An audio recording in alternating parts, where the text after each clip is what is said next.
glasses at home. No, what are these? I don't Oh, think those I are can, I don't sunny. think I can wear these. I don't know, this is like gonna, this doesn't help me see except if it's sunny outside. All right. I'm gonna call the Marvin Planning Board meeting of June 17th to order.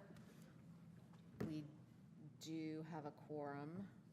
We're missing Ken and Angel. Those are the only two.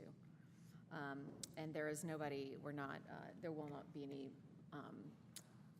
remote participation today, so we'll be skipping that part of the agenda. So if I could get a motion to adopt there's Angel. Strike that, only Ken is missing. So if I could get a motion to adopt the agenda as presented. I'll make a motion to adopt the agenda as presented. All in favor? Aye. All right, so moved. And adoption of the previous minutes. Are there any changes, questions, comments? And if not, if someone would like to move to approve. I will make a motion to adopt the previous meeting minutes as presented. All in favor? All right, so moved. We do have public comment tonight, and I'm going to turn it over to Austin. 1 second here, I apologize.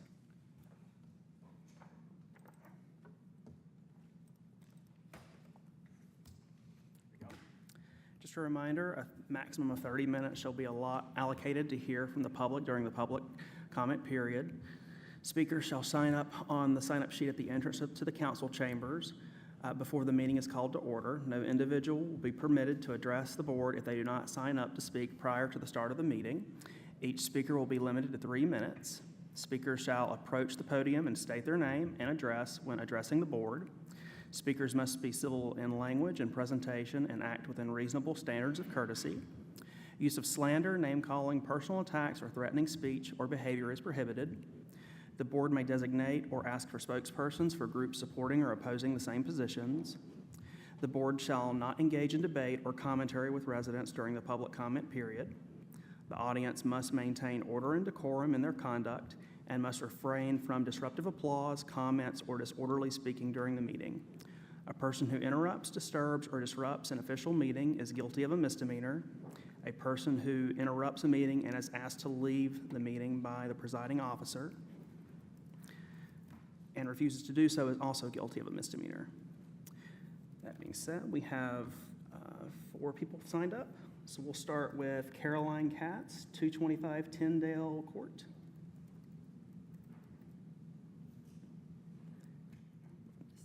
Do I need to double state my name and You can go stuff? Okay. Well, hi, I'm Caroline Katz, and I live in the Somerset neighborhood. And I'm here to follow up on my remarks from the last meeting regarding the proposed development at the corner of Ray Road and Tom Short. At the last meeting, I mentioned the conditional zoning special use permit currently granted to Rayleigh Miller by Union County and its requirement of a 60-foot buffer between the development and the neighboring residential homes. After I spoke, there seemed to be some confusion about what the buffer actually is. I hope to clear that up this evening. I've shared a copy of that permit with you all today. This is the only plan currently approved by Union County for this parcel. The current special use permit does indeed call for a 60-foot buffer from adjacent residential lots, so not 40 feet, definitely not 20 feet. You could see this on page 6 of the permit listed under Amendment 2. In addition to the 60-foot buffer, it includes mandatory fencing in designated areas, a 5-foot wall here, a 5-foot berm in this green area. You all have a copy of the map as well.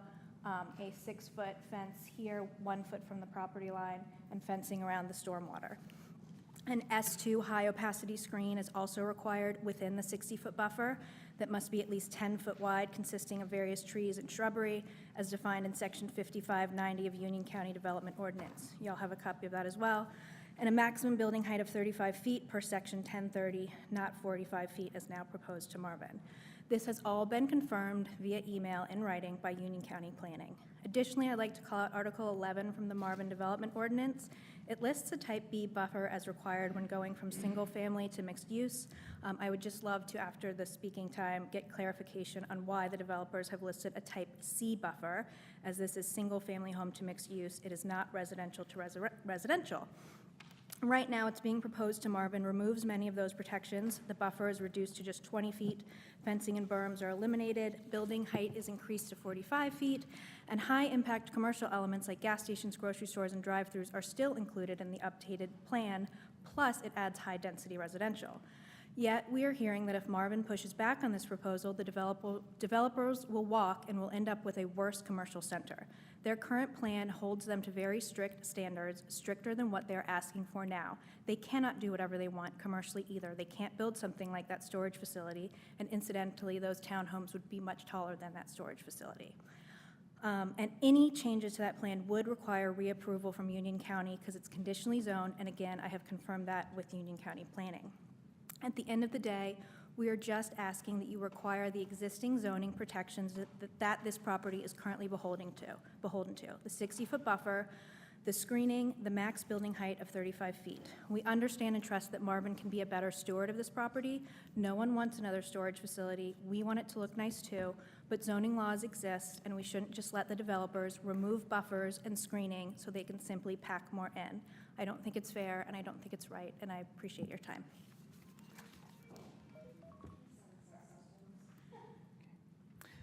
Next up is Andrew Katz, 225 Tyndale. Good evening, y'all. My name is Andrew Katz. I'm at 225 Tyndale Court in Somerset. Thank you for your time this evening.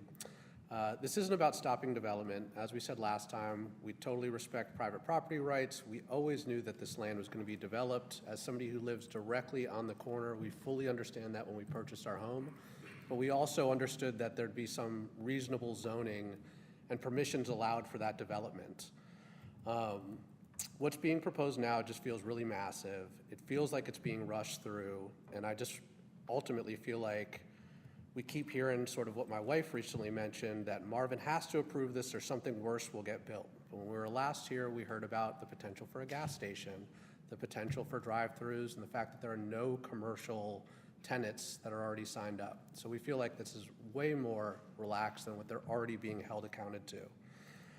From the special use permit that was shared with each of you from Union County, it's clear that the county did impose strict conditions on this project: setbacks, buffers, height limits, and more. And now it seems that the developers are trying to go around those restrictions. One of the things that was mentioned why they wanted to be annexed was specific to them being able to have liquor, so it could be high-end restaurants, and that's sort of the allure, right? Do you want gas stations or high-end restaurants? We already heard that it could still be a gas station, and that's currently not available through the Union County restrictions. So one of the things that we want to ask is that you really just think about what they're currently permitted for before we start adjusting zoning and really making sure that ultimately we lean towards what the developers want. If we do it for them, then we do it for others. For those that currently live in Marvin, what's to stop other developers from pushing and using that as the example? And now they too have something that's butted up right against their home. I too purchased my house for my family, for my children, and also as an investment, just like they invested in their property. And now all of a sudden that's kind of being put at sort of I feel like really it's going to be put at a disadvantage here. So zoning laws should protect residents, remain consistent, and not be reinterpreted at the expense of the existing homeowners. We appreciate you taking the time to listen to our concerns. You are in a great position here. We love the way that Marvin looks. We've seen some of your other development projects, and that we hope that ultimately you will hold them to the high standards that we've seen already developed here at Marvin. And at a minimum, we respectfully request that Marvin honors the same buffer requirements and building height restrictions that are already in place under the Union County permit.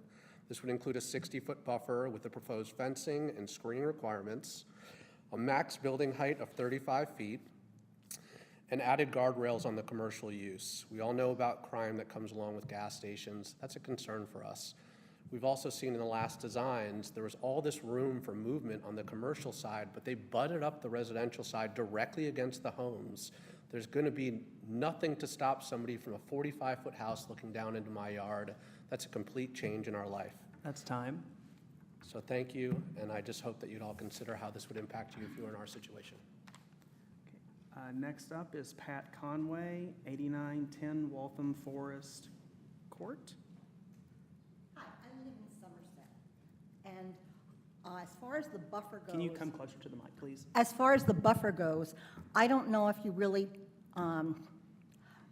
have figured in your head how big 20 feet is. 20 feet from that door is here. This is the only buffer between a house and the new property where it's going to start. That's not really a buffer. I mean, that's what the size of, width of a street. The buffer was supposed to be 60 feet. If you live somewhere else in Marvin, it is 60 feet. No matter where else you live in Marvin, except we're sort of the outcast because we're not really part of Marvin, and they want to get into Marvin, but not really beyond, follow the rules.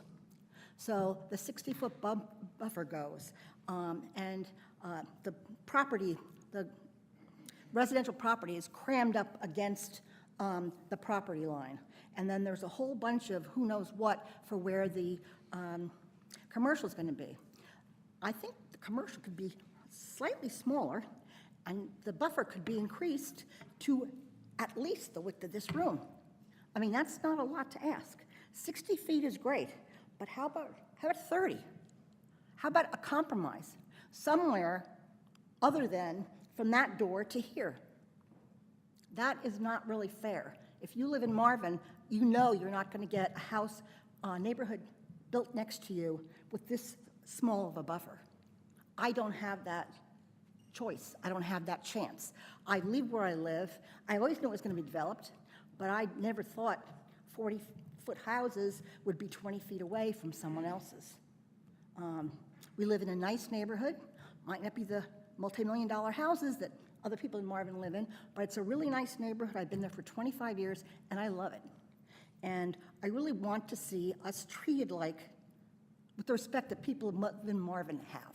You know, you're not going to do it to someone who lives in Marvin. You're not going to have them with a 20-foot buffer to a 40-foot building. Then why is it okay for us? I have a problem with that. I just don't think that's fair. That's it. Thank you. And last up is Forrest Kelly, 9024 Tinton Hole Lane. Thank you. I live in Somerset, last house on Tinton Hole Lane. I'd like to address the buffer as well. The only other mixed-use development in Marvin is Marvin Gardens. That's 38 acres. It's less residential, it's less commercial than what is planned for this 29 acres. And there's also a 60-foot plus buffer between that development and Weddington Chase. What I'd like to ask of the Marvin Town Council is that y'all give Somerset the same considerations that y'all gave Weddington Chase when approving and developing that property. Thank you. Madam Chair, that's all. You may proceed.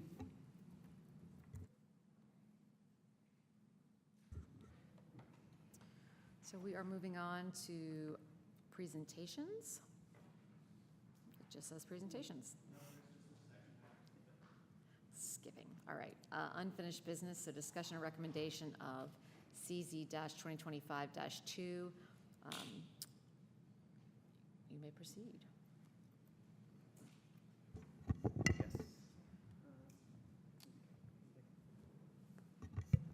Good evening, Planning Board. One sec while we get this pulled up. If this works this time. In your packets, the staff report was uploaded. I'm going to get the presentation, but I'm going to go through the staff report and then turn it over to the applicant for any further questions or comments on their proposed submittal. Is it coming up? Come on. There it goes. What do you know? I always think we're going to be approving or denying something at ASU. Like, That was crazy. down with Mountaineers.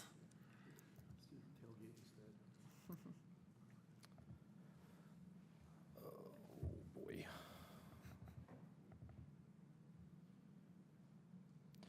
Okay, so I know that this is now the third meeting. This has been on your agenda. Go through kind of the proposed submittal from the staff report, and there had been some minor changes just to provide clarification regarding or provide clarification on the rezoning plan.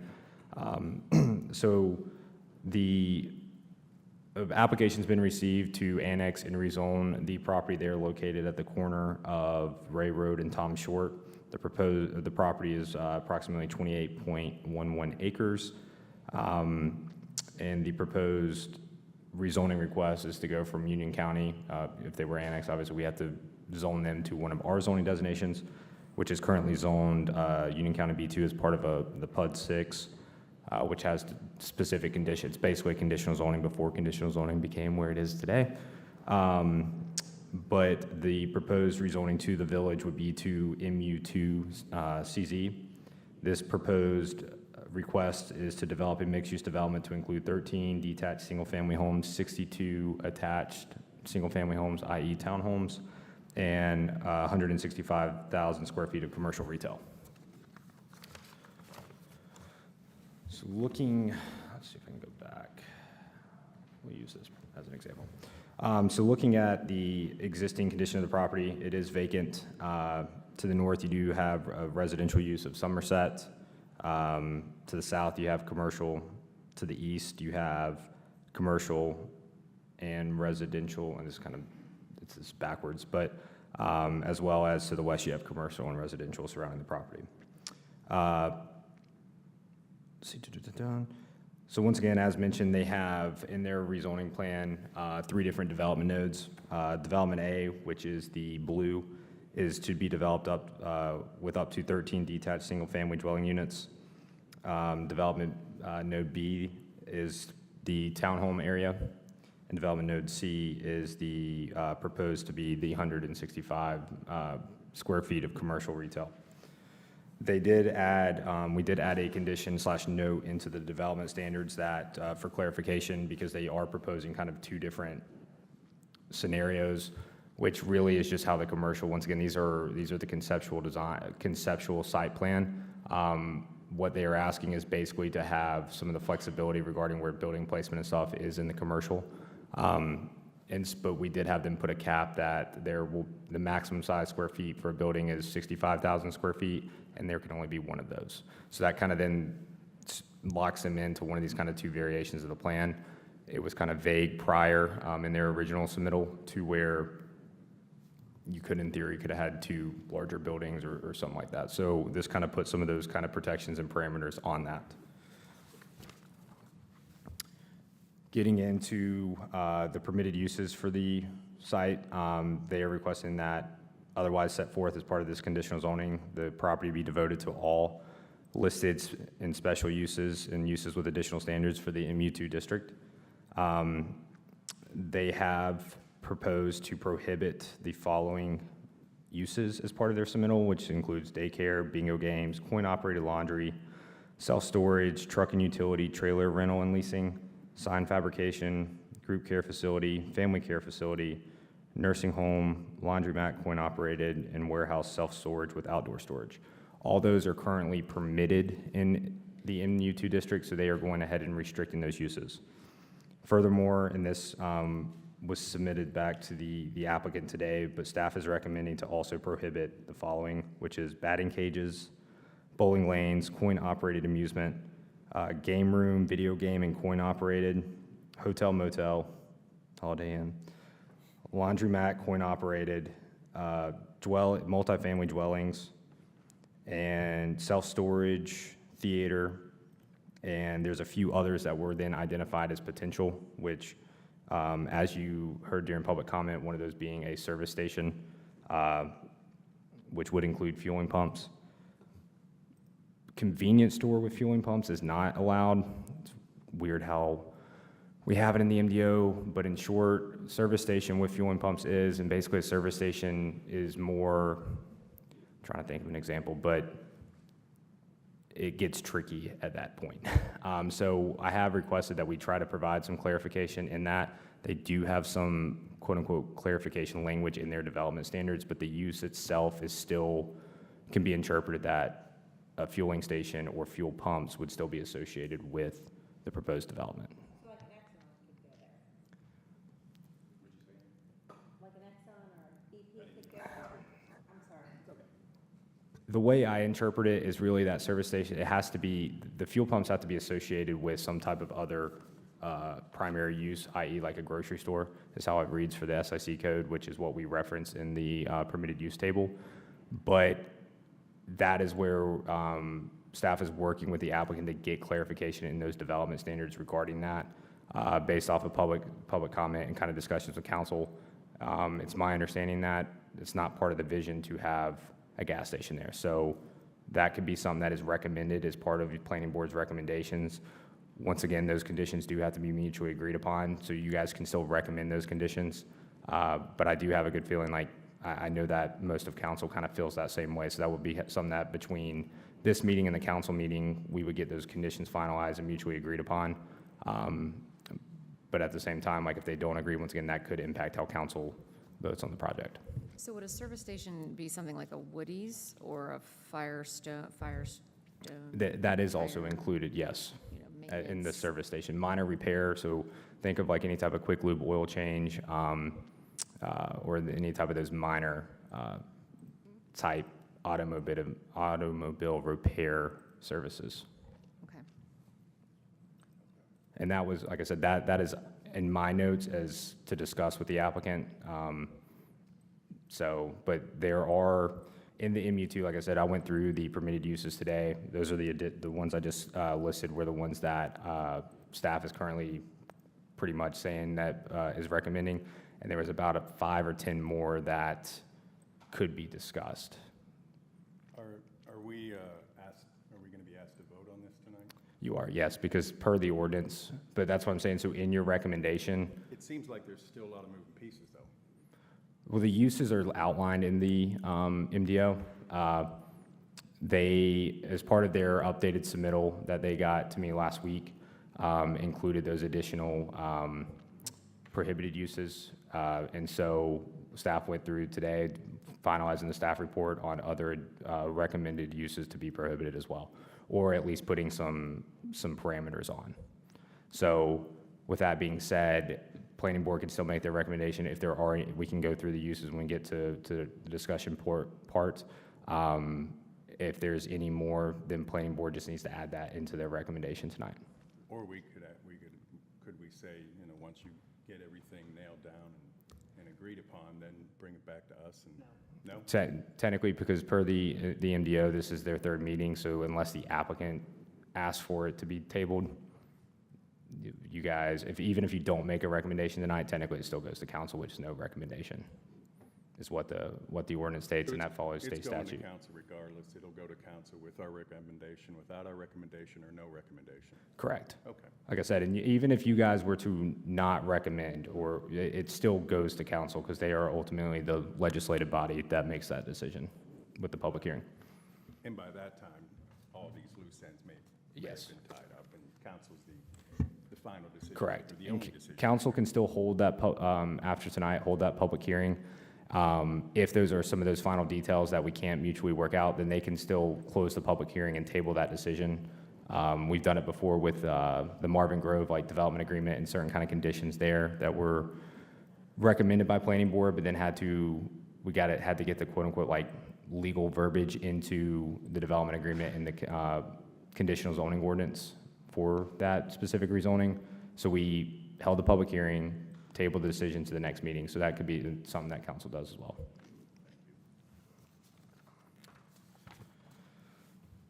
So getting in architectural uniformity and consistency with the rezoning plan, the elevations are in the rezoning package. So there's the proposed elevations for the residential. And I thought they had, I don't know where the one is for the commercial. It's not in this. But with that being said, these are the proposed elevations that do get tied to the rezoning. With that being said, though, these are elevations, so they are still subject to change, but this is, when I mean changed, like, they can't necessarily fully change, like, the overall aesthetic, but they, minor variations, as long as they're kind of meeting the total goal and vision in this, that's kind of what is specific. They would still come back to design review approval to an extent on elevation approval, on material, color, all that lovely jazz. Tree preservation, the applicant has provided a tree survey of the existing canopy trees as required per our ordinance. Once again, as they get into, if the rezoning is approved and they get into final construction documents and the engineer plans, they will be required to provide a tree mitigation and landscape plan, which would include, obviously, mitigation of any canopy trees per the survey that's removed. In the buffers, they are proposing to obviously keep any of the existing canopy, but then they will have to then get back into planting that will be in somewhat where their mitigation will occur. Speaking of buffers, and once again, I know this came up during the public comment, they are still proposing a 20-foot perimeter buffer. I know the question came up of regarding, type C versus type B. This is something that I have discussed with the applicant. It does bring question in how it words in the MDO. Lovely that we have found just kind of an interpretation. I will be reaching out to Rick. In short, they're proposing a 20. They do have, the townhomes have a 10-foot rear setback, so that is in theory 30 feet from separation of the back of the townhome to the property line. They have provided kind of in their updated plans, a cross-section showing kind of that. So even though the buffer is 20, once again, you do have about 60 to 80 feet in separation between structures. Also, the 60-foot buffer, once again, that's through Union County Special Use Permit for commercial only. This proposal does have this residential component, and that is kind of the intent of having a transitional density from residential to then commercial. So that's somewhat of why they are proposing a lesser buffer. Once again, this is something that has been brought up, has been discussed with the applicant. I'll let them kind of hit on that a little bit more when we turn it over to them.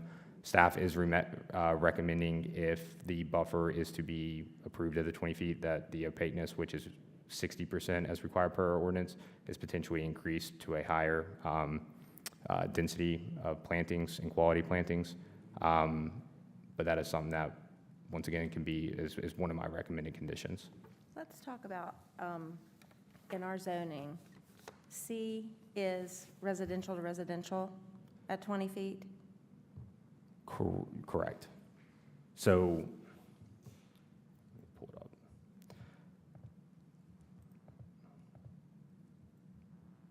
So their interpretation and why it's being proposed this way is you have the development district at mixed use, and then it talks about adjoining districts. Yes, Somerset's not in Marvin, and so therefore the way that it's interpreted is kind of funky, because if you look at the table right here, all these adjacent districts reference Village and Marvin zoning districts. Now, I agree that the closest zoning that Somerset would be to the Village would be SFR. What they are basically arguing is that where it says, like, the development district says SFR, RR, TNDO, so it is a residential component to all other districts, is why they are proposing type C. But really, it's not. Correct. Development district is technically still mixed use. So mixed use is what? What, type B? Well, that's what I'm saying. So if you then look at the adjacent district, it doesn't reference, like, you can get, in a way, this almost should have some clarification on uses. Like I said, this is kind of one of these things that you're not going to necessarily think about as we were adopting the MDO, but since this is a satellite annexation and does surround all of Union County, yes, staff is trying to propose or find the closest comparable district, which would be an SFR district if Somerset was in the Village. And that would be, what would the buffer be? Type B. Which is 30 feet. Correct. But they can request, once again, it's open, it's interpretation standpoint. But I'm going to let them talk about more of the buffer increase, because that was something that was discussed based off the last meeting with the applicant. So I'm going to let them kind of answer on why what couldn't be increased or any of that stuff when I finish getting through this report. Open space for the project. The ordinance requires a minimum of 7.5. Get back to this.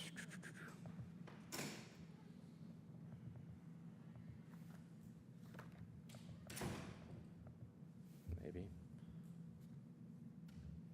I love technology.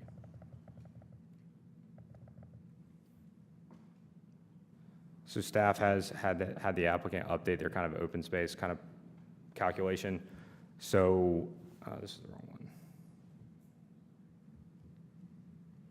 Here it is.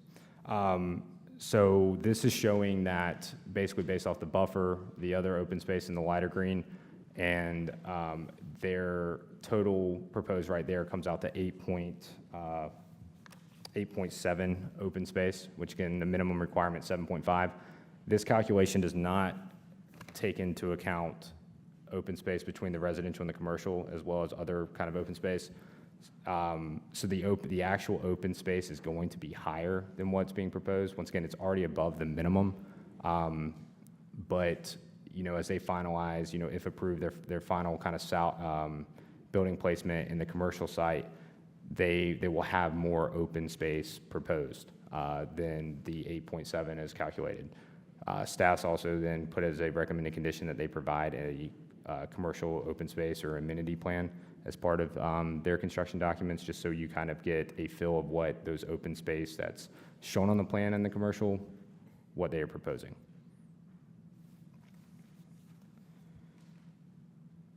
Parking, they are proposing 472 parking spots. Once again, the ordinance, basically, they will have to comply with our parking once they finalize final site design and such. They are proposing 5 PEV parking spaces. This is the way the ordinance reads, is that PEV is required for any restaurant since the final kind of site is not established. They were just proposing kind of a cluster of PEV parking spaces and 5 total for the development, which does kind of line up with how the ordinance reads for that. Last thing is going to be the access, pedestrian improvements, and circulation. So the site is proposing different access points off of Ray Road and Tom Short. They are in the process of doing a TIA, so really all these final kind of off-site or on-site and off-site improvements for access will be contingent upon DOT, as well as, any village applicable requirements, but mainly kind of DOT to get the driveway access permits. They are proposing sidewalk along Ray Road and Tom Short along the frontage. And they also are proposing basically all that sidewalk to be in the right-of-way in any instance where it's not in the existing or proposed right-of-way and on the individual, like between the building and the right-of-way line, they will be providing an easement for the sidewalk. But you will have the pedestrian accommodations around the site as well through the site. So along the roads within the residential component and the main kind of commercial components for full kind of pedestrian connectivity.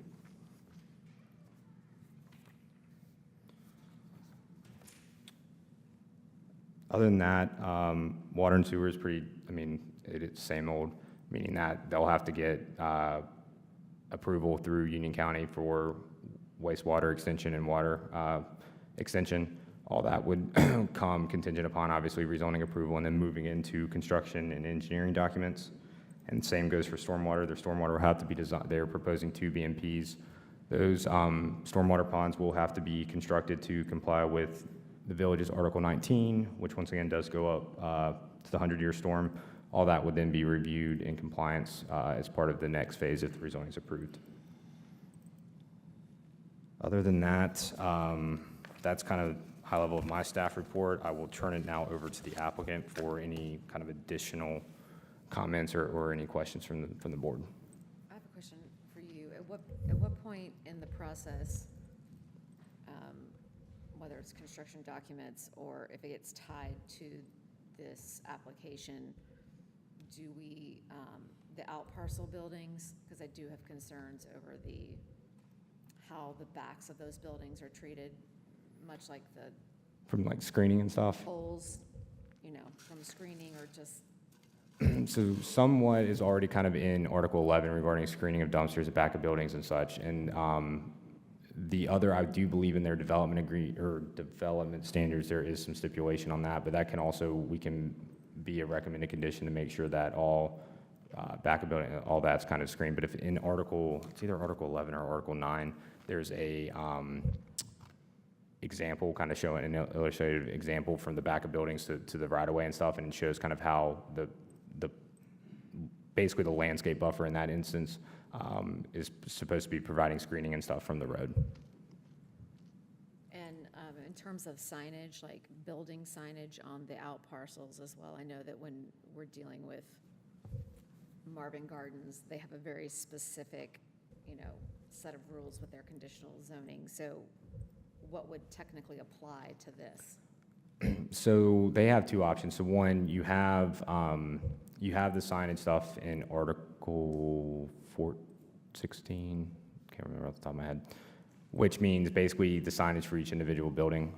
There's also a stipulation in there that talks about a master signage plan, which basically has to go through the same process. Once they probably figure out the final site layout and where their entry monument signs and all that stuff, it's going to be recommended that they go through that because you have multiple signs being a part of one signage plan. And then that will also then set the parameters for each individual building and tenant space. I don't know off the top of my head what the signage requirements are for like MU2, but it deals with basically road frontage or sidewalk kind of frontage and for each building. So they would be in square footage cap and requirement there. So like if this was the proposed plan and this was to be built just as you're seeing on the screen, each individual building that they would pull signage would have to comply with what the MU2, or they could, like I said, go through that master signage plan, which is what staff's recommending, to show the entry monument, because that's where you get into like the project identification or like development sign that kind of maybe has the tenants and such. But the actual on the building signage would then just most likely just still be compliant or would have to comply with our ordinance at the time of permitting for each individual space. Okay. Also, Hunter, if we could stay on the drawing that we're looking at right now. So there's a proposed left turn into the development. Is that just conceptualized right now? Because my concern is that, what is that going to hold, 3 cars? And then that's going to back up further onto Ray Road. And with that swale that's being placed there, is that going to reduce the left turn onto Tom Short? I will let, I've got some You wanna concerns talk about about that? that. So Okay. you can Yeah. address that, great, thank you. so Mark, I'll let you, if you want to start. Evening, ladies and gentlemen of the planning board. My name is Mark Keim. I'm with CEC. We got several members of our design team here. Rob Kreischer with Jones Homes. They're the residential developer. David Miller with Rayleigh Miller. They're the commercial developer. And Thomas Shirley with Kenley Horn can answer any traffic-related questions. I'm not going to go through our full presentation from before, but I want to touch on a few points. Do you have the slide deck that Lisa sent? I think it's sheet 9. We did a graphic to show this is speaking to the buffer planting. So what we're driving at here is to have a very opaque buffer between both uses where it's going to be evergreen trees really along the property line, some canopy trees, but then layering large, medium, and small evergreen shrubs so it maintains year-round color and opacity. This is important both to the existing residents as well as the new residents as part of this development. I'll let Rob answer any questions about the buffer widths as we get into it. Additionally, on the open space, as Hunter alluded to, what we're trying to show is that we're meeting our standards with the open space requirements, but yes, as this site develops, we are going to have probably a significant amount more open space through different additional green spaces, plazas, and other entry spaces throughout the commercial. Since that design is really kind of in flux, it's really hard to pin down a number, but what we wanted to demonstrate is we can meet that minimum requirement without counting anything interior to the site. That way, we're not hamstringing the commercial developer at this time. Lastly, regarding, this was a question I believe Mr. Laveau you brought up last time regarding school numbers after that meeting. So we had our private report that was prepared that listed 13 students. We actually reached out to Union County Public Schools, and Sarah Himmel went through and did her analysis of the proposed development with a 20% growth rate, which she cites as their standard for projecting schools capacity, and she came up with a number that was 15 students for this proposed development. So it fell really in line with what our private reports held. So with that, I'll open it for questions. Well, let's stay on this landscaping if we Sure. can, that picture there. Is that what you're proposing? Yes. And that looks more than 20 feet. I mean, you're. Well, gonna put- you're gonna put layering 3 that levels. in the green area on the site plan? Well, if you, a columnar arborvitae is only going to get 4 or 5 feet in width, and you can layer 2 rows of shrubs in that and make that very thick, opaque, and significant in height within 20 feet. Do you have any side elevations with your proposed landscaping and the townhomes that exist? Side elevations, I'm sorry. No, I'm saying with the visual, with, AI renderings? yeah, with the townhome there and this proposed, I mean, it doesn't seem both can fit. What's It that? doesn't seem like the home and the 20-foot buffer can fit in here on the site plan that you have, this one, whatever page that is, I'm sorry. Right, so the rear for the townhomes is only about 10 feet, so. I'm saying the distance between the rear of the townhome and this vegetation, Is about 10 feet. Yeah. 10-foot backyard. 10 foot. 10-foot minimum setback for the structure, and then you have the 20-foot vegetative buffer. So they're using the standard detail, which is in our ordinance, which has the planning specifications of how many canopy, understory, evergreen, and shrubbery. And then are you adding additional for the opaque? I haven't. I mean, Bob, you want to speak to that? If you'll notice, the entire landscaping buffer is all evergreens, because the folks in Somerset don't want to look at the townhomes conversely. Folks in our townhomes probably don't want to do the same thing. So that's why we're creating an evergreen. It's all evergreen, so that right now, in the fall, for 5 months a year, when the leaves are off the trees, you can both see each other. One of the other questions I always get asked, will you plant 20-foot high trees? The answer is no, because I get to plant them 5 times, and after they die the 5th time, we go back to somewhere around a 6, 8, 10-foot tree so that it has an actual chance to grow. But we have the same concerns, and I think the key is this is a landscape buffer. So I have the same concerns they do in terms of making sure it's done correctly, and it will all be evergreens, because I need to do that.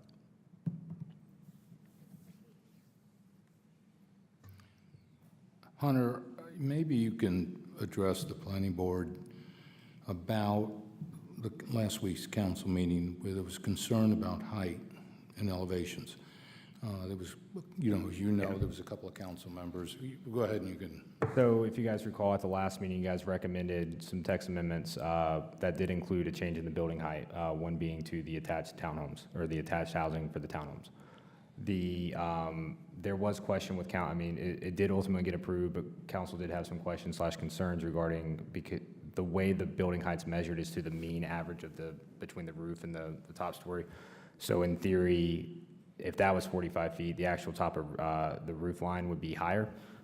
They have provided elevation, or not elevations, but kind of some examples showing that the top of the roof is not exceeding 45 feet at any point. So this is showing that basically to the top,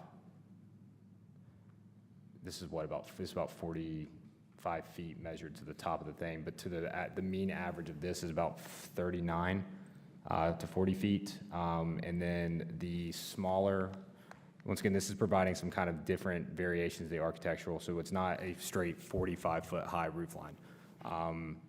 To the top of the center of the proposed townhome elevations is 45.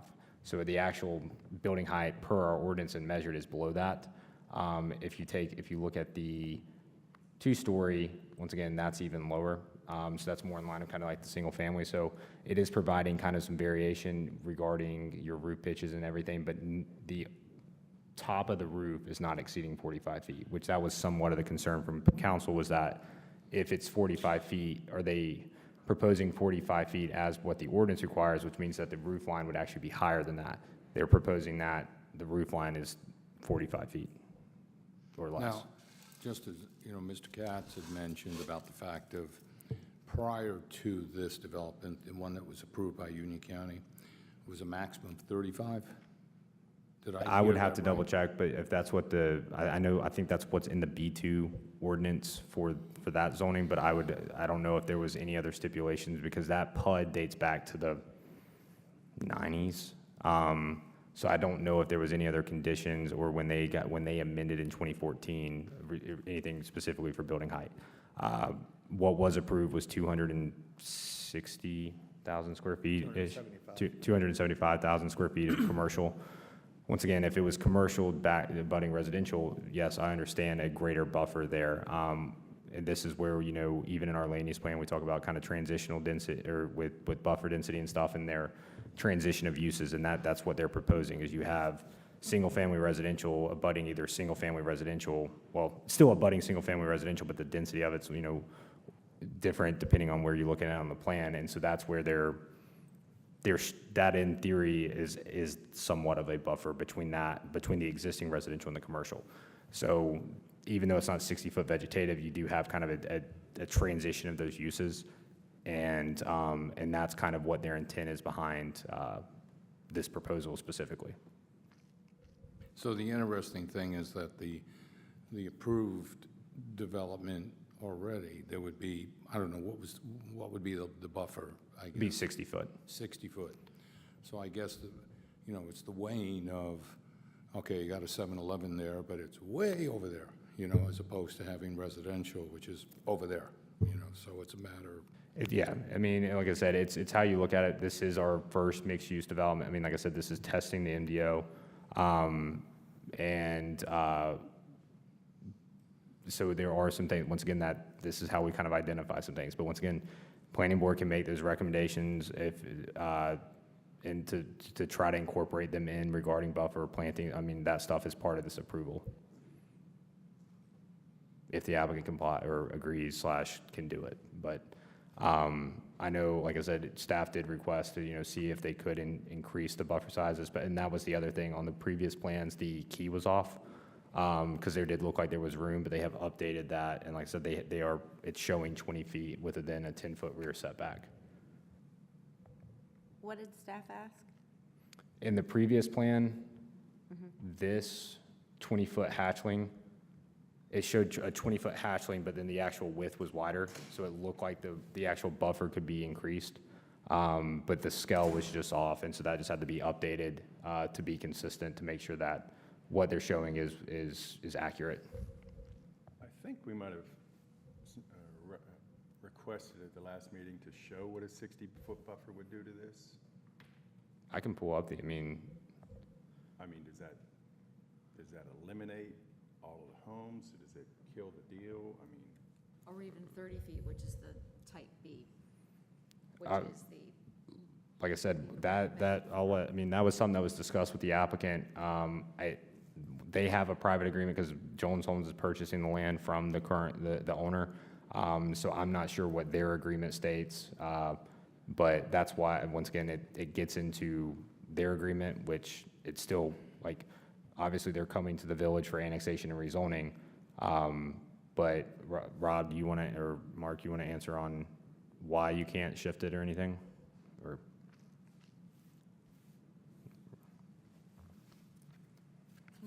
Hunter, can you pull up the table again? Transitional density table. in Article 11? Oh, I saw it differently. Okay. It looked different on there. Good evening. I'm David Miller with Rayleigh Miller Properties, and Hunter's correct. We are selling approximately 12 acres of the land for the townhomes to Jones. If that buffer, I don't recall saying we'd give a diagram with 60 feet. I do recall saying we would provide the illustrative example of what we can do with the 20 feet, which we did. But if that was increased to 60 feet, you would wipe out that entire row of townhouses along Whittingham. There's no way that it could go even 35 feet or 30 feet and not wipe out that entire row. So I've heard people say, well, just, move the whole thing down. Don't take it out of the residential, leave the residential there and just wipe out the commercial. The same focus. We're down to one space per 350 square feet, which is the absolute minimum we can live with to make it work. So if you scoot the whole thing down, it's either going to take the density away from the retail or it's going to take the parking away to the point where it's not going to be functional. What we tried to focus on was the intent of what we're trying to accomplish, which is screening the residential from the residential. Normally, in your ordinance and in the existing ordinance in Mecklenburg County where Somerset is, there really isn't any buffering between residential and residential. So we're trying to focus on what can we do in the 20 feet to actually create a screening between the homes that are in Somerset and the homes that are in our project. And what we have produced to show that is a cross-section that actually shows the widths and relationships of the houses and what will be put within the 20-foot section. And then we also provided what Mark was showing was an illustrative rendering of what that would look like. It is opaque. It does accomplish the screening. So we've tried to focus on the goal. You know, can you put more landscaping in 30 feet than you could in 20 feet? The obvious answer would be yes, but at what expense? At wiping out, you know, a huge part of the density that we need to make the deal work. And so, you know, to me, if there was additional needs, your ordinance shows a cross-section that describes some deciduous trees and some evergreen trees. I don't think we have an issue as to whether they're all evergreen trees, you know, if you want it. Huh? If we had all evergreen as opposed to some deciduous. But the intent is to provide something that will get mature and be evergreen and be attractive to provide the level of opaqueness that Hunter referred to as to what the ordinance would require. My recollection is, you know, and the plans that I have show a 40-foot buffer in Mecklenburg County. I heard what the people said, that they said Union County confirmed 60. My drawing with the approved zoning doesn't show 60, it shows 40. But even regardless of whether it was 40 or whether it was 60, it was screening commercial rear of buildings, loading docks from residential. It's a different use. And, you know, it's hard to really understand from either your ordinance or any practical use why residential being built adjacent to residential can't accommodate a 20-foot buffer and as long as it provides some opaqueness, which is what your ordinance does require. So that's the reason for it. But, you know, it just gets down to the overall density and the parking, and something's got to give on this plan because it's pretty tight. And that's the reasoning that I would give. There's no way that we can take that drawing and increase that buffer to the limits of what people are talking about without wiping out a third of the residential units. And you can't do 30 either? No, we only have 10 feet. Correct me if I'm wrong, Mark. We only have 10 feet between the house and the 20-foot buffer. So in that 10 feet is a yard area or a setback for the townhomes. So if you do it to 30 feet, you're still going to have to move it back another 10 feet. And if you move it back 10 feet, you're going to lose that whole row. And Not again, necessarily if you, sorry for interrupting, but take out one row of parking or, you know, like why would the, because then we won't meet the parking code for the residential. We have to also satisfy the parking code, not resident, for the retail. We also have to satisfy a minimum parking code for the retail.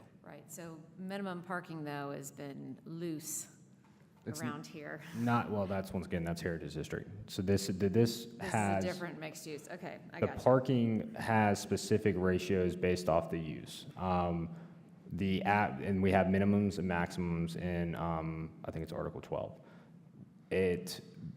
Based off the use, I mean, it does vary based off what the minimums and maximums are, but the average of what they're proposing use-wise, as well as in like what the average of the minimum is that 1 in 350 or 1 in 3 or 3 spots per 1,000 basically, which is what they're showing on this plan, because obviously the uses are not concrete, but the parking will still have to comply.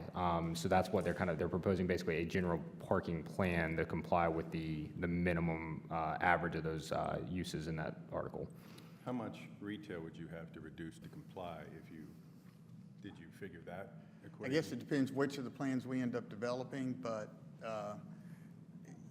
I'd have to reconfigure it and lay it out and see. I don't know, but I really don't know to give you Yeah, the answer. What is it now, 165?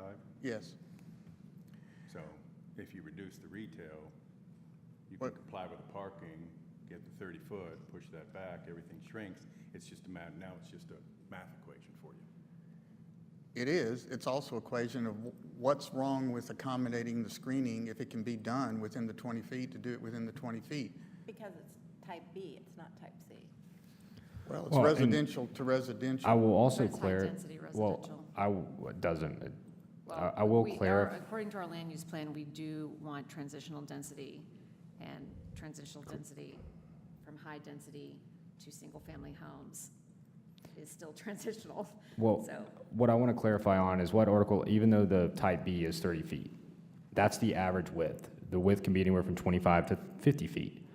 And I mean, I could ask them to run the numbers, but they could technically, in a way, potentially provide that type C, but it not be 30 feet where the people want it to be 30 feet and it's still then compliant.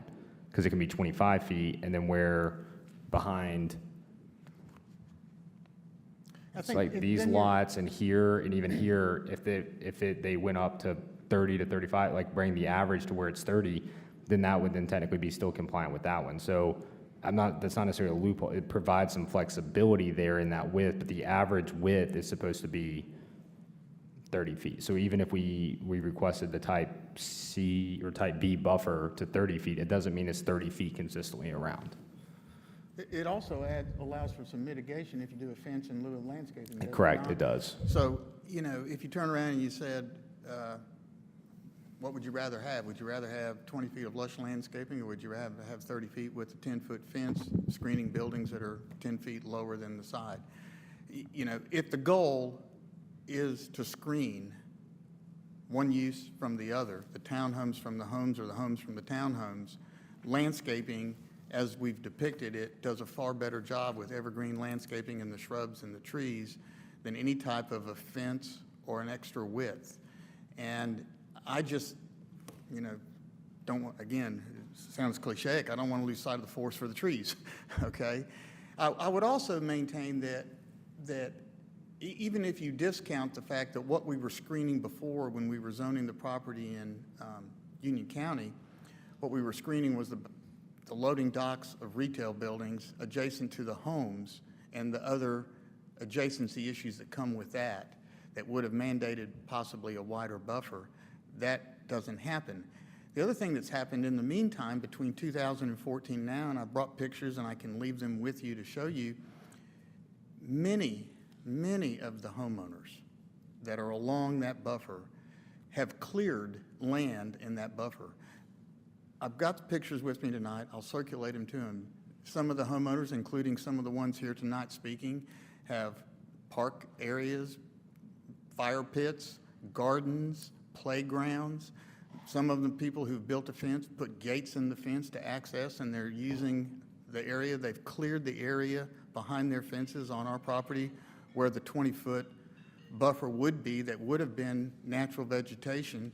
It's not there, not because it wasn't there, it's because the neighbors took it down and are using that area as a debris dumping area for landscape, firewood. Some of them have built fences in the buffer, some of them have built the amenities. So I would argue if the issue really is screening, okay, and providing for screening for the adjacency issues, the 20 feet versus the 30 feet is not necessarily going to solve the problem. What will solve the problem is the type of landscaping that is constructed. And for that, we are willing to pretty much make that landscaping whatever the city would want to see. If they don't like having the deciduous trees that are required by the ordinance, we'd make them all evergreen. If they want to see shrubs and evergreen, as the cross-sections in the ordinance show, we're okay changing it just to evergreen. But the goal would be to screen, and that's what we've tried to accomplish. I appreciate what you're saying, and I do actually also appreciate the side elevations that you guys have provided. I will say, when the previous plan that's on Union County, screening for the back of a grocery store, say, while there is activity, sometimes, tractor trailers going back there and backing up. There's a lot more activity during the day, night with a townhome, like lots of occupied townhomes in terms of sound, smells, all the things, noise, you know, but a lot more than what the back of a grocery store would actually produce in a day, so. You believe that the adjacency issue of townhomes to the residential is more intense than having the back of a commercial area adjacent to it? In terms of sounds, and yeah, there's a lot more activity from townhomes and backyards. I mean, you've got people living there 24/7. There's, you know, deliveries are limited in a commercial area.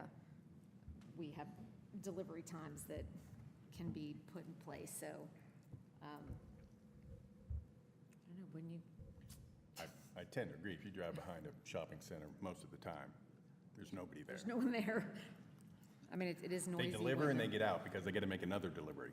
They're in and out, and, but we're getting off the point there, but I think it's, to her point, it's going to be much more quiet, but I don't know if that's, Well, all I could say is that your ordinance requires a smaller, less wide buffer for residential to residential than it does residential to commercial. I don't know what the wisdom was behind drafting it that way, but yeah. you know, that's kind of what the ordinance shows. And once again, like, you know, this is part of the discussion. If the planning board feel like, even if we were to require the 30-foot, as David mentioned, that there is parameters in the ordinance where then they put a solid opaque fence in that buffer, it can be reduced to 30%, which would then bring it down to 21 feet. So you're back at square one, and now you just have a fence. So, you know, it definitely, and like I said, that, you know, what they're proposing is the 20 feet. You know, understand that the adjoining property owners have some concerns. I'm just letting you know what both of the ordinances state with both type B and type C. There are still like, even, you know, if that's something that if we want to interpret it as a type B buffer, which is the 30-foot, and require that, then I'm just trying to make sure you guys are aware that they can then still do a fence and technically shrink back down to where we're at now. Because if they put a solid opaque fence around in the buffer, you can reduce the minimum or the average buffer width up to 30%. 30% of 30 brings you down to 21. And you're saying that's in our current MDO? Say what? I'm sorry, so that's in our current MDO? Mm-hmm. So, I mean, because it's basically because it would be 9 feet of reduction off of 30 feet, which would bring you down to 21. So, I do think the landscaping that they have here, it looks really nice, and I wonder if, could I, and I will say this, I have seen the pictures, so if there are residents here who have kind of merged onto the properties, if you guys could pull your things back, I would do that. The reason I think this is important, it was our goal to try to make as much use of existing vegetation as we could. A lot of it's been taken out, not by us, okay, by adjacent property owners. And, you know, for lack of better words, the effect of what's happened over the years is that many of the property owners have essentially, through their actions, tried to annex. Some of them have actually built fences to their property in our buffer. Some of them have built structures in our property. Some of them have built playgrounds. Some have built fire pits. Some have put gardens. Some have put access fences. Some are storing their firewood and their debris. They're using our land as an extension of their backyards. And the reality is once we develop it, a lot of that is going to go away. And I think, to a certain extent, that has been realized by some of the people. And they're saying, well, you know, give us a wider buffer. But it's not going to change. You can look at these pictures and see that there's a lot of areas along there where the neighbors have just cleared a lot of that 20-foot buffer. We don't even have, in many cases, the existing vegetation that we had at one point in time to take advantage of. So I hope that the collective thought is that if we're compliant with the ordinance as it's drafted for the mixed use, and we're buffering residential to residential, and we're providing the high level of opaqueness that the ordinance, and I don't know the percentage that Hunter was talking about, but I know what we've designed is pretty opaque. You're not going to be able to see anything. And we did it next door behind the Coles. We've got, I think, 20 or 25 feet over there, and you can't walk through it or or see through it. And so that's what we've tried to accomplish. And Are you saying these photos you're sharing with us are on your property? yes, The fence is on your property? yes. The fire pits are on our property. The debris is on our property. The playground is on our property. The gardens are on our property. And, you know, the most telling sign is the property owners that have a gate in their fence to access our property. I mean, most of us that would build a fence wouldn't put a gate in it to your neighbor's property. You've got to question, why is the gate there? And the reason is, you can see the debris, you can see what's being done and what's happened. And If there was a fence, what would that, if you were to put up a fence with the vegetation, the current vegetation that's been proposed, so both? And for me, it's more about just along the lines of the townhomes, not necessarily the single family to single family. To me, that is not as big of a concern. What would that do to the vegetation if there was a fence there? well, it depends if we put the fence at In the middle our or- side, in the middle, on our side, or on the property line. Depends where we put it. There'd be the least damage by putting it on the property line, probably up high. That probably, they usually are 6 to 8 feet, yeah. And there is an so for behind the townhouses, if you look at that cross-section, it's higher, it's a higher. In some areas, it's higher, not in all areas. Oh, not in all areas, okay. From Tinton Hall back to Tom Short Road, you know, as you get closer to Tom Short Road, it's pretty good grade difference. As you get down closer to Tinton Hall, it starts getting flatter. So how do you guys propose dealing with the building heights as the Somerset side gets flatter and the townhomes, you know, because right now, if it's a berm or higher, it seems to even out with the townhomes. So I can't see the lot number on that. Mark, help me out. Where's the 3 townhomes that are close to Tinton Hall? What are those lot numbers there? 73 to 75? No, I'm talking about in Somerset. 357, Yeah, somewhere around 356 to 357 in Somerset is where it starts getting flat. Okay, as you approach over to lot 332, is that what that is? By lot 70, where we have lots 73, 74, and 75, that area is very flat. And we'll plant the landscaping in the flat area over there. On the areas where it's a slope, we'll plant the landscaping on the slope.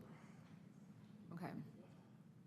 But the ones where there's less buffer in between. Well, the buffer is the same all the way along, it's 20 feet. Right, From but Ray like Road all the way to Tom Short, it's 20 73, feet. 74, and 75, it looks like there is more space between the backs of the houses and. Well, there is more space, but the buffer is the green area, that's the type Right, C. no, I understand, I'm just saying, there's just Right. still, So that area that you're referring to behind 73, 74, and 75 is part of the open space that Jones is building that is adjacent to Tinton Hall area, so. right. And I'm not I'm sure more what that concerned treatment about- would be in the open area. I'm more concerned about 71 to 52, yeah.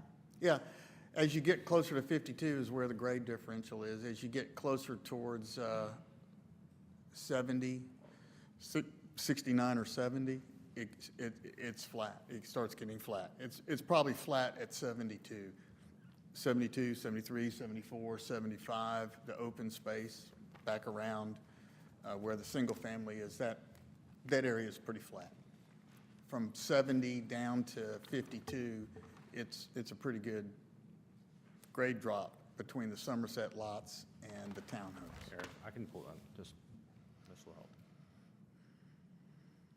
I mean, I'm just concerned about the height difference. Yeah, Between- it's a little hard to see the topos on there, but you can kind of see, you can see how steep those contours are until you get down by lot 11. And then you can see by lot 10 and lot 9 how flat it is over there. You can see that 610 contour is pretty flat all the way over to Tinton Hall.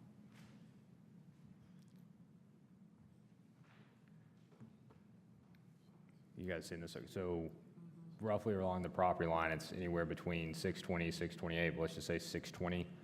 Where the back of, and this is based off current grade. Obviously, they would be grading the site for construction, but if they even keep the kind of natural drainage pattern and kind of the grade number, you're still looking at anywhere from a 5 to 8 foot drop in elevation until about right in this area. Which is what they have been saying is like there is a differentiation in the grade from the back of the lots in Somerset to where the townhomes will be constructed.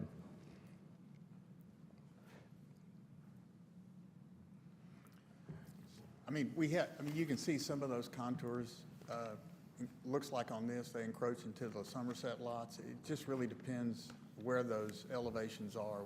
We haven't done a detailed grading plan yet, but we've got the existing survey. But if you walk it, you're clearly walking on a slope. It's starting at Tom Short, going all the way down to about lot 11.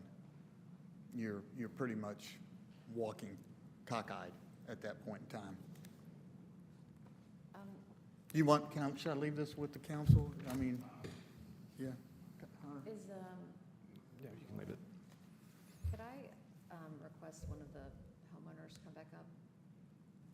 Is that, may I Yes, make a you motion? can. You don't need a Do I motion I don't need a motion? You do not need a motion, you just need the consent of the board. So if everyone's in agreement, you're good. Do you guys mind if I recall one of the public comments? All right, I'm sorry, I forgot your name. The lady with the wife. Caroline, I'm sorry. Sorry, husband, I wasn't looking at you.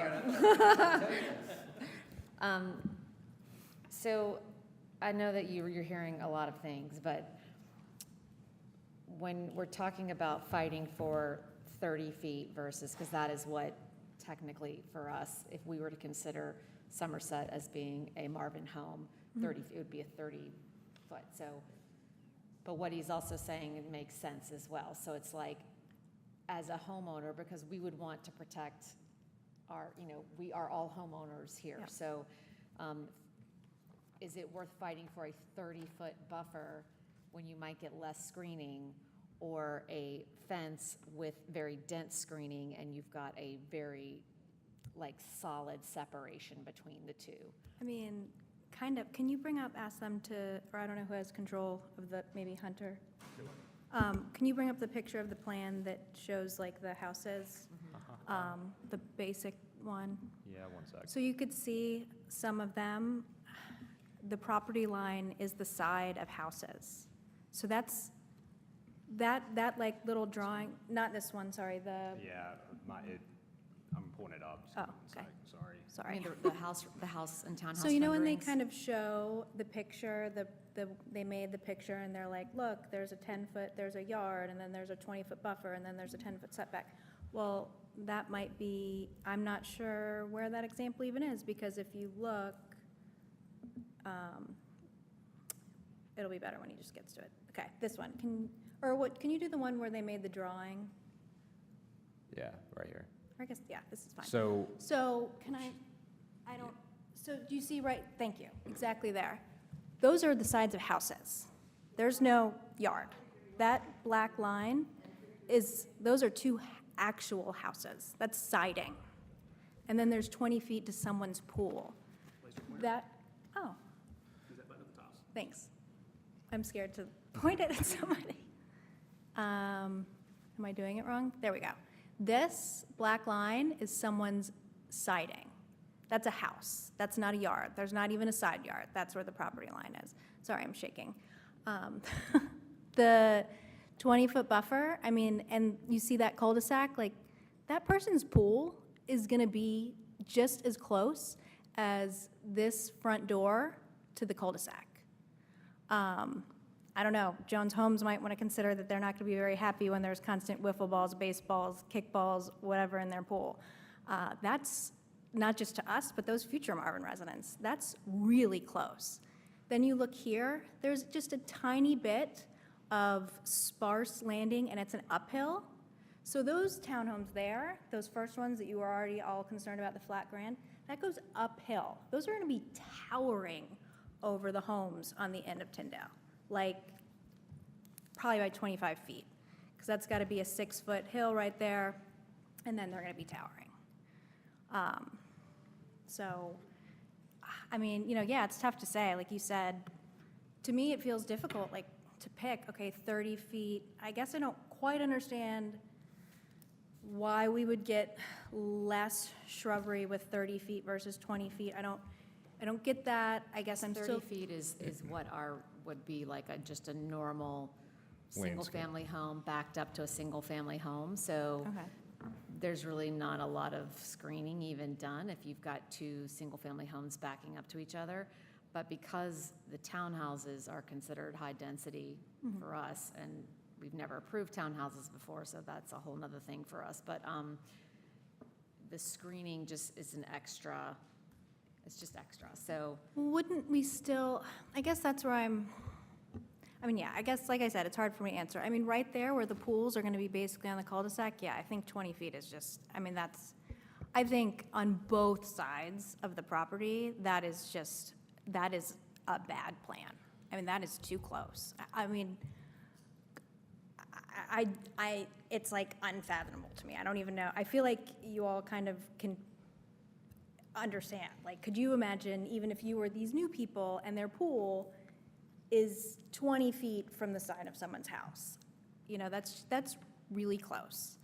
And I don't know, I still feel like I'm caught up between the type B and the type C, because if it says, you know, a minimum of 25, understood, Hunter said the average has to be 30, but it still says there's a minimum of 25, and then it seems like it still requires the increased shading under that same kind of strip in the ordinance. Excuse So- me, it's mixed use. Did you say, did I understand you, that, I guess along that cul-de-sac area, Yes, that, the Somerset houses are built on the property line? yep, those two Well, homes, So. technically those 3 homes, sorry. So that sounds like a problem that Somerset created, and you're asking the developer to fix Somerset's problem? Well, they had a 60-foot buffer required of them by Union But- County, and the 30-foot is still in the Marvin ordinance. So I just, to provide some clarification on what she's saying is that, so Somerset, when it was platted, has a minimum rear setback of 25. Once again, these are minimums. So all the lots outside of the one, give me a mouse. Okay, come on. There we go. All the lots along Winton right here are a minimum of 25 feet, meaning the back of the house in Somerset is a minimum of 25 feet to the property line. Now, I don't have final as-built surveys for each individual lot to do a calculation, but this is a minimum. However, the minimum side setback for Somerset is 8 feet. So these lots right here, the house, because the house is constructed to front the cul-de-sac, they're a minimum of 8 feet. GIS does show that they are closer to the property line. GIS isn't always 100% accurate, but, so I'm not sure unless, you know, final as-built surveys from those residents have showing that it's less than 8 feet from the property line. But either way, this is something that, you know, was noted in the staff first initial review to the applicant. That is somewhat of the reason why they're proposing the single-family residential here. Now, the minimum setbacks for single-family residential in the MU2 is still 10 feet. they're not necessarily proposing that, but that is something that can also be, you know, as a potential recommended condition, because you guys are constructing the single-family product basically the same as the Heritage, which that minimum setback's 25, correct? Or it's 25 on the rear. Yeah. So, you know, we could look at making a recommended condition to increase the rear setback for the principal structure of the single-family residential component, which would be the development node A. Because it does provide, you do have a, in theory, less separation. If you were to do, you'd have the 20-foot, the 20-foot buffer as what's being proposed, the 10-foot minimum rear setback, and then 8 feet from the side of the property compared to 25 feet along the townhomes. Does that make sense?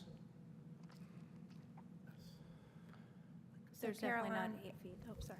If you were to, do you think that the people in Somerset, if they were to get the 30-foot setback with a fence and the greenery that they were talking about in 20, that would be a good compromise for your neighbors? I mean, I know it's Yeah. not 60. no, I understand. I mean, I think. It's not even 60 in Marvin. Right. Yeah. Right. I mean, I think 30 with the fencing, and I do think, similar to the Union County, the map they approved, they did have that berm in this area, because I think that's where I point out how there is an uphill. So I do think that would be fair, right there at the end of Tinton Hill, to include that 5-foot berm, just because, especially if you're gonna approve the 45-foot high townhome. I mean, that's really, really gonna tower right there. But yes, obviously, I'd love 60, I'd love a million, you know, but 30 feet with a fence and greenery, I mean, that seems much more in line when I look at like where Andy's is, where the fountains are, where other, you know, Kohl's has a huge, but you know, places where there is kind of some level of residential, or at least it goes small scale before it goes huge. I've never seen anything as small as. Hunter, does that go back to what you said about the 30-foot, but you stated that they get a 30%, which can make it go to 21? Yeah, like I said, unless it's a recommended condition, they agree to it. So what I'm saying is, like, even if we were to apply the 30-foot buffer, already in the ordinance gives any development, whatever their buffer type is, unless it's type D, which is I think the 10-foot, the option to reduce the minimum buffer width up to 30% if they install a solid opaque fence, wall, whatever, a minimum of 5 feet high, which then the maximum is 8 feet high, but per the fence section of zoning. But with that being said, even at 30, unless we, like I said, put a specific condition, which one's they have to agree upon, at 30, and we don't put a condition that it has to maintain 30, they would be able to reduce it to 21 feet if they put a fence up. So you're really weighing the option of a fence versus dense plantings. I mean, the fence, because the intent of that article is, once again, to provide screening and separation between uses. You can do that in a multitude of ways. I mean, that is, you know, width of a buffer in the plantings or with a fence. It's very common in most zoning ordinances where you put up a fence, you're achieving the goal of screening the developments from one another. So, so they do have that option. So Caroline, to clarify what Angel said, it would be 21 feet plus the landscaping. I mean, that still gets me an extra foot and a fence. So I guess I'd rather take a foot and a fence than nothing. Foot, a fence, And screening. And So, I screening. mean, yes, I think that's still better. It's depressing, to be honest with you, but, yeah, I mean, that's still an extra foot and a fence. You know, I had neighbors behind me, they had an above-ground pool for like the last 3 summers, and it like ruined my summer, because they were out there and I had to hear them, and just the thought of sitting out there, and now, at least they're in-ground, I hope. You know, that's really close. I'll be honest, noise isn't, we didn't, so I live on 4 acres, and my neighbors behind us live on acreage. They have a pool, we have a pool. I can hear their music, I can hear every word of their music, because there's no fencing, there's no, I mean, it's just, you know, land with pine trees, so like, a fence and vegetation would help reduce the sound a lot. So I do think that while 10 feet is not going to make a huge difference in terms of sound traveling, a fence and dense vegetation would really help. For both sides. Yeah. Yeah. It goes to Yeah. his document that he provided that showed the encroachment of their property. That would protect people from going on each side through the fence. Yeah, And all then- parties, yeah. yeah. Well, thank you for coming back up. We appreciate you. Thank you. Thanks. You letting us hear from you. So, yeah, I was, I do want to give you a little history of how we got here tonight. We have met in an effort to make sure that we listened to Somerset and Hunter Oak. We have met twice with their HOA board here, once there, once here, to ask for all their recommendations, suggestions, and talk about what we could and couldn't do in order for the project to move forward. Next, we had a community meeting. 135 people were there. Hunter was there. Some of the council was there. When I do those meetings, I usually get booed. It's the first time You get what? booed, because people don't. You need a better, you need They- you need to it's the- juggle or something, like It- learn some it- magic It's tricks. the first time that we've ever had people clap, because they said, thank you, we don't want 275,000 square feet of retail. They loved the transition residential retail. We talked about what they wanted. We talked about the cul-de-sac, what they wanted in there. We made sure there was an acre of open space up there for us to put a park in there.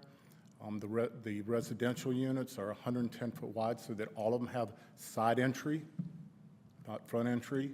So we didn't just randomly come up with this plan. And we'd listen to people, and after the meeting, again, at the community meeting, I had people come up and thank me. That's a first for me, and I do a lot of these. So my point to you folks is, we always try to listen. We can't always do everything that everybody wants. And we have been proposing this 20-foot buffer the entire time.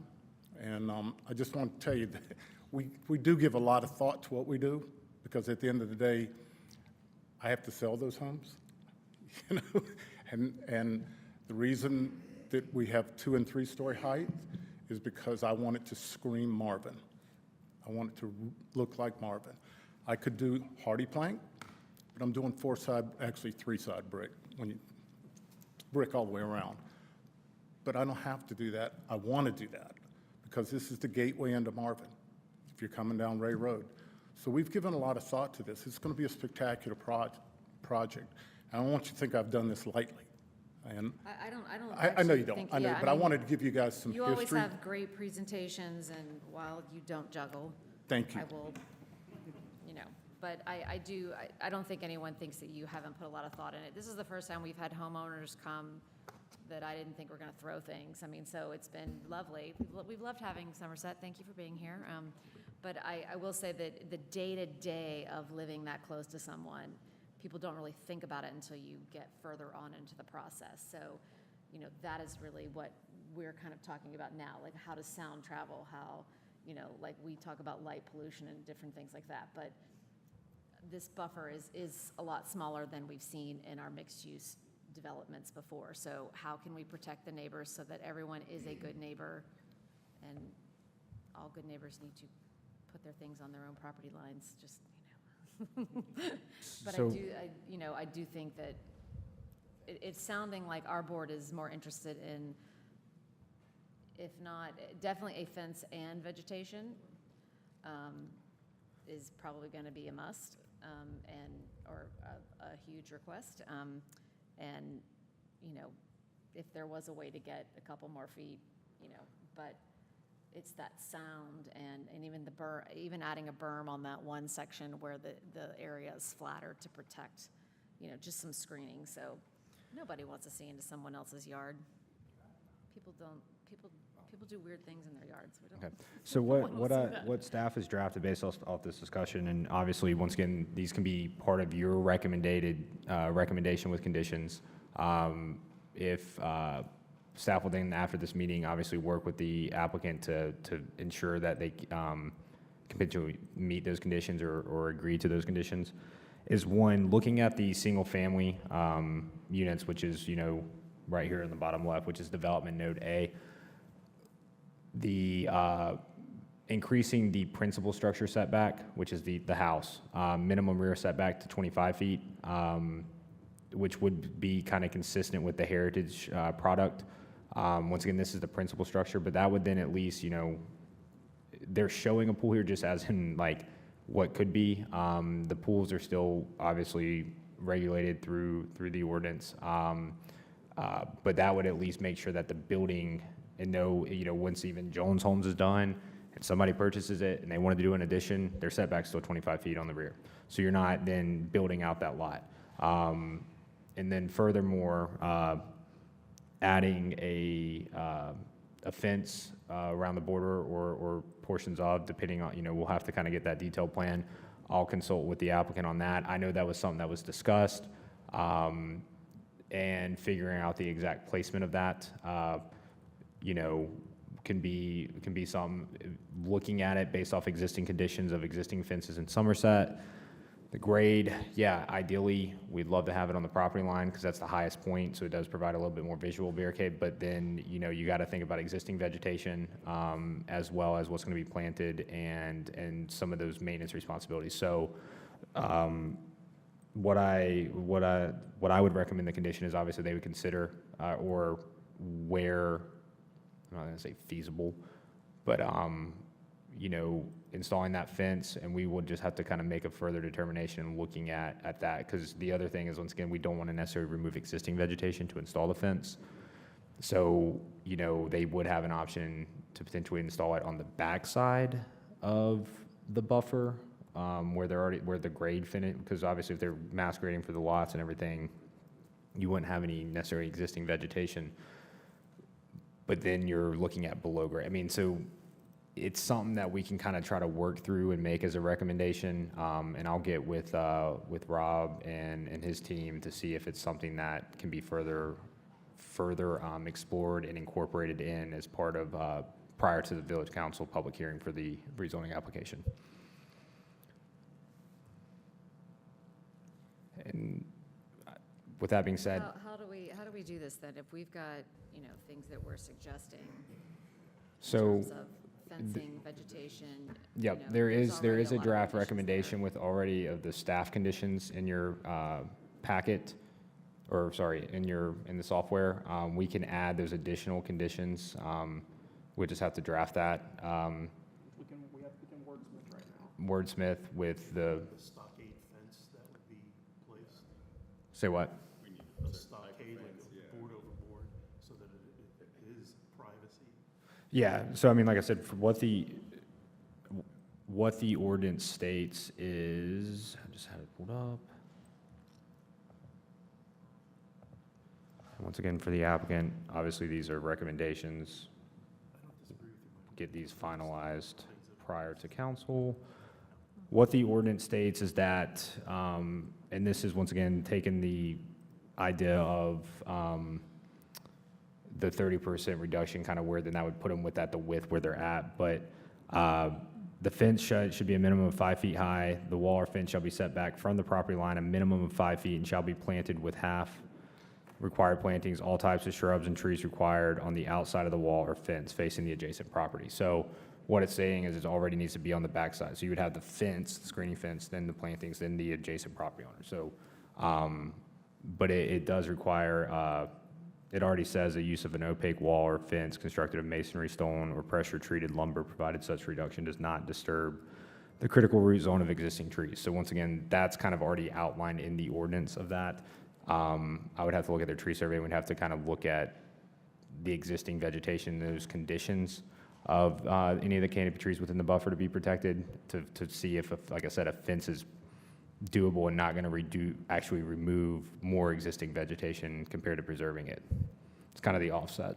Does it not make sense to, I mean, I know you said we have to vote on it tonight, but, I mean, There's still a lot.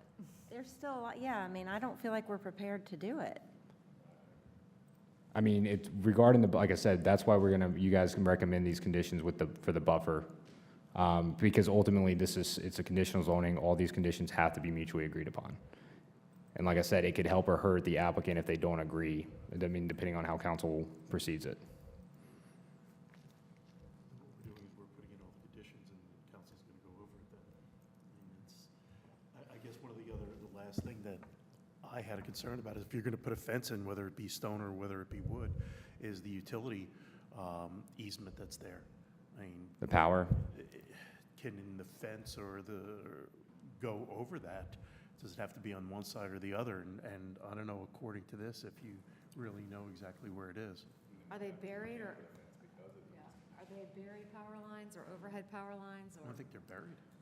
They're buried? They're buried.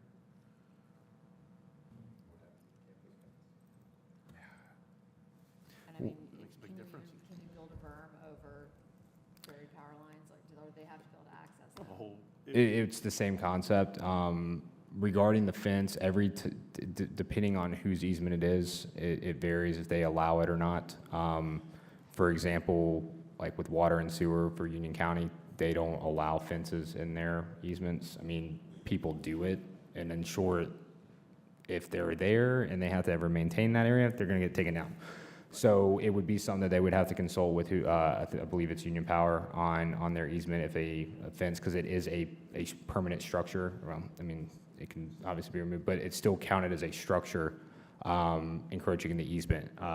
The ordinance does allow for it, contingent upon either authorization from the easement provider and/or review and approval by the village for those to be placed in easements. So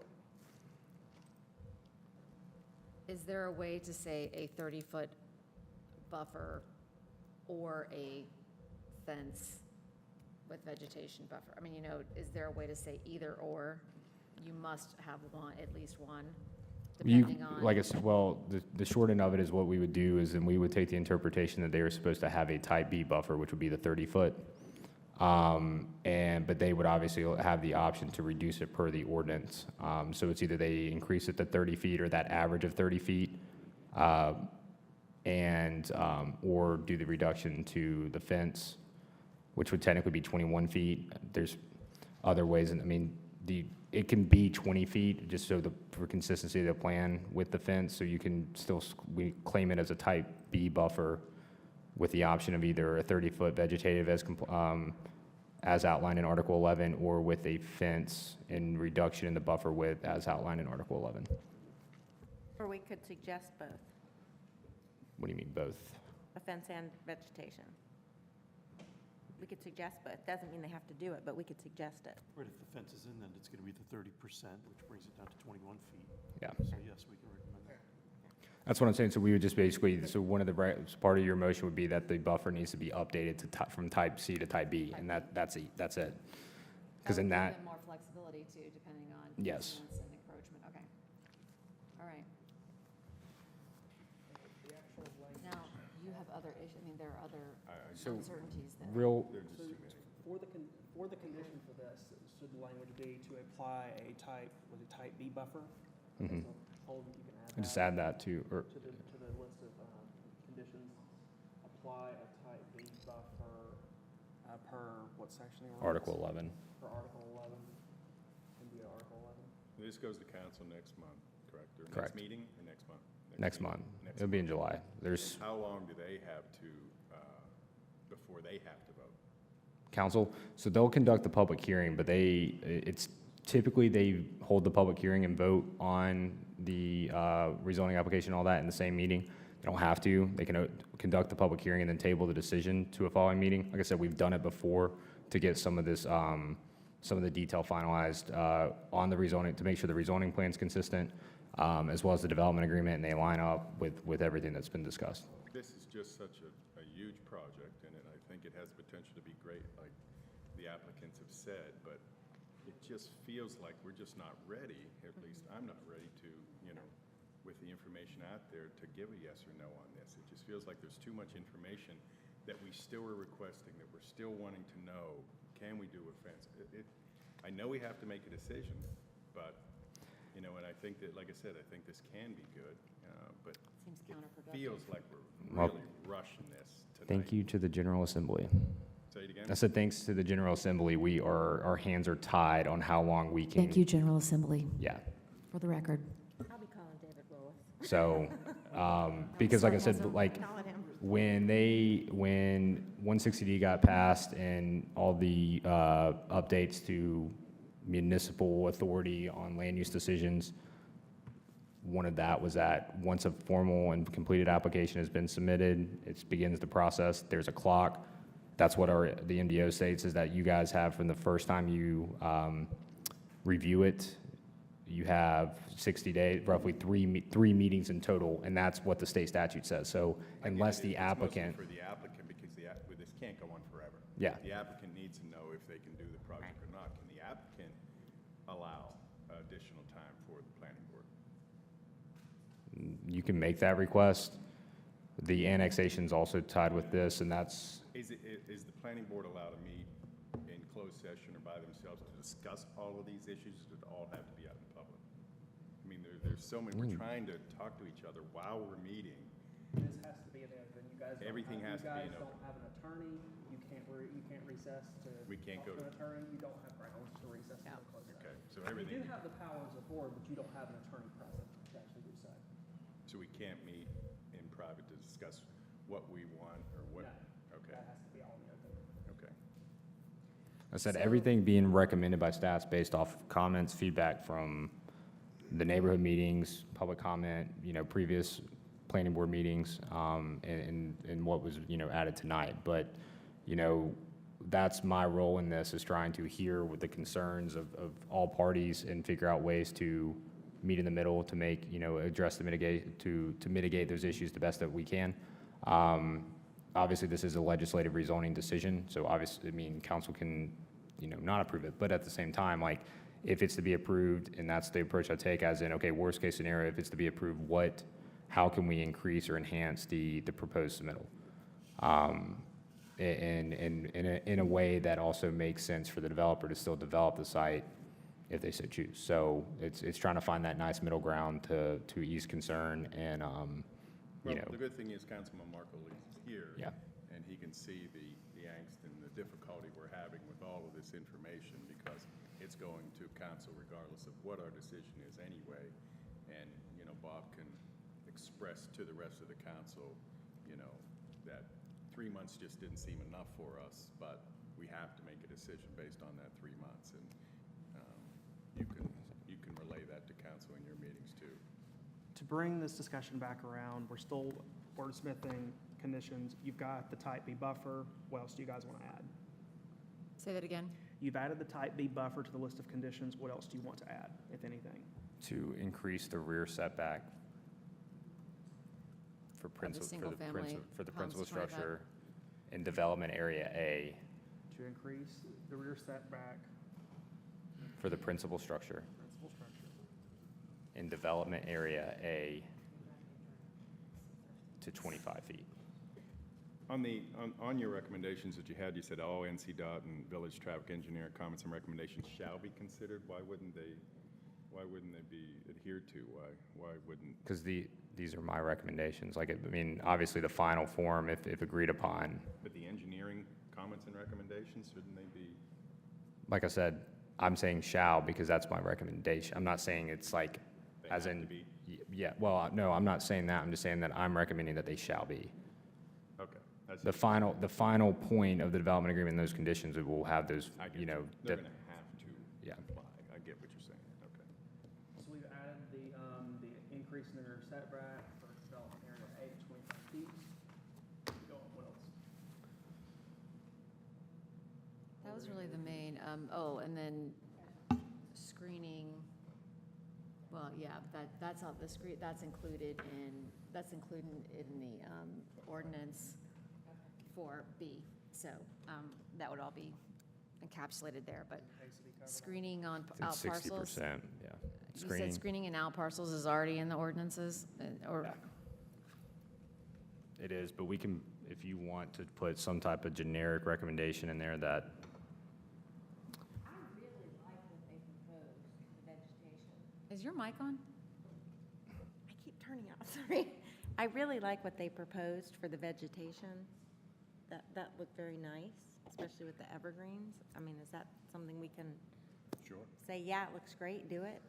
Well, that was meeting the minimum density or I the know, but- planning requirements for a lesser buffer. The I know. higher ones, it's still 60%, but it has a little bit denser planting. I mean, in theory, if they reduce it, like, But we could recommend it.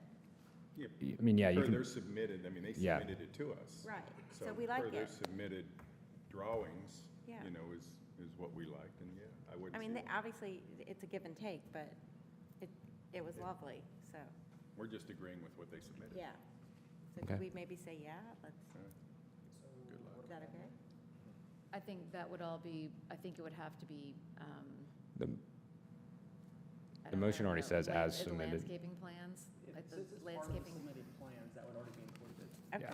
Because basically, the motion says as submitted with the following recommended conditions. Okay.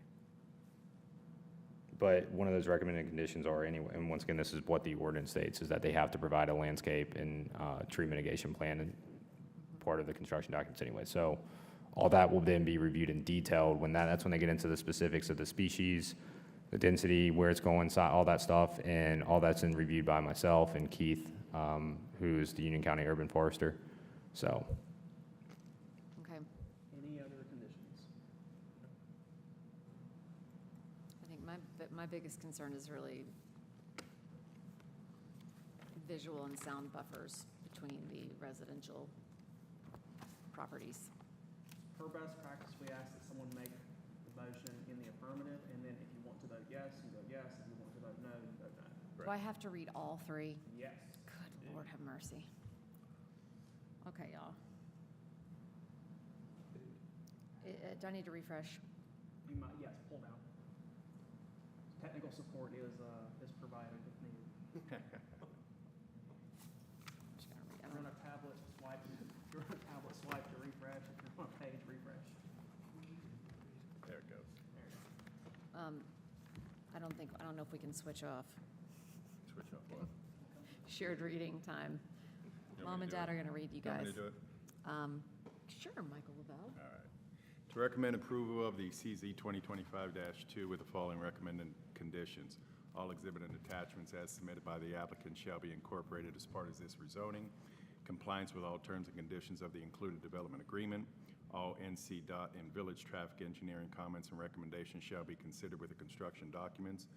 Applicant shall install a sidewalk along the entire Tom Shorten Ray Road frontage. The sidewalk extension shall be subject to the review and approval of NC DOT in the village. The maximum size of any freestanding building shall be 65,000 square feet. However, no more than one 65,000 square foot building shall be allowed.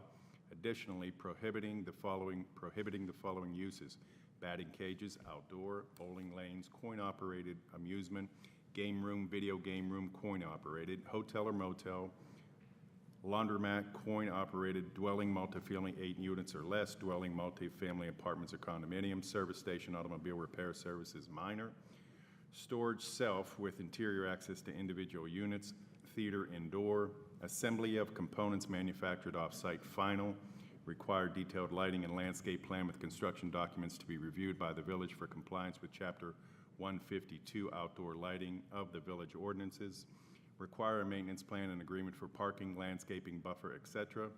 CC&Rs for both residential and commercial portions shall be reviewed and approved prior to plat approval. Truck delivery shall be permitted between the hours of 6 a.m. and 10 p.m.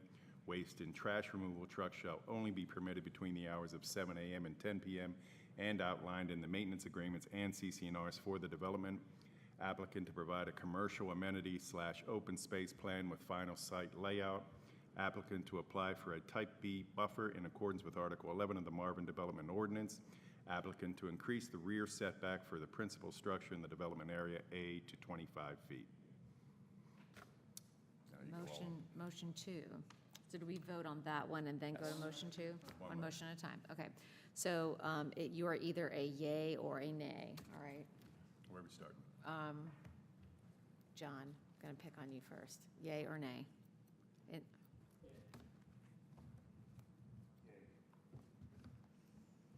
I'm gonna have faith and say yay. No. So it's split. All right, motion 2. That was a tie motion, so. To find the proposed, Just for the record, tied votes fail. okay. Okay. Motion, okay. What is this?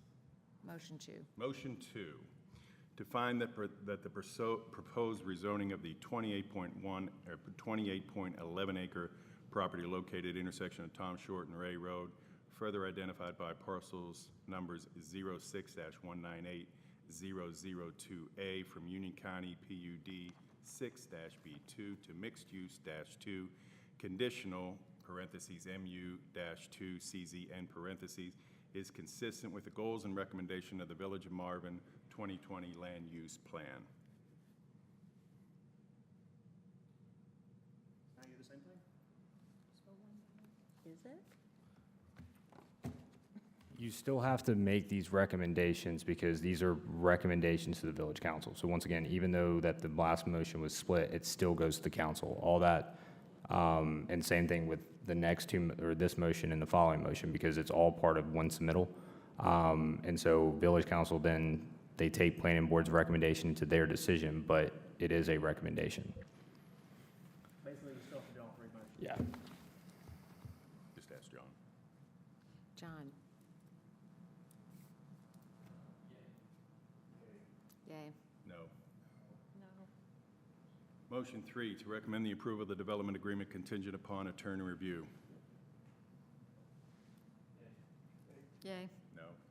No. Just for the record, did everyone vote the same all three times? Yes. Yes. Okay, perfect.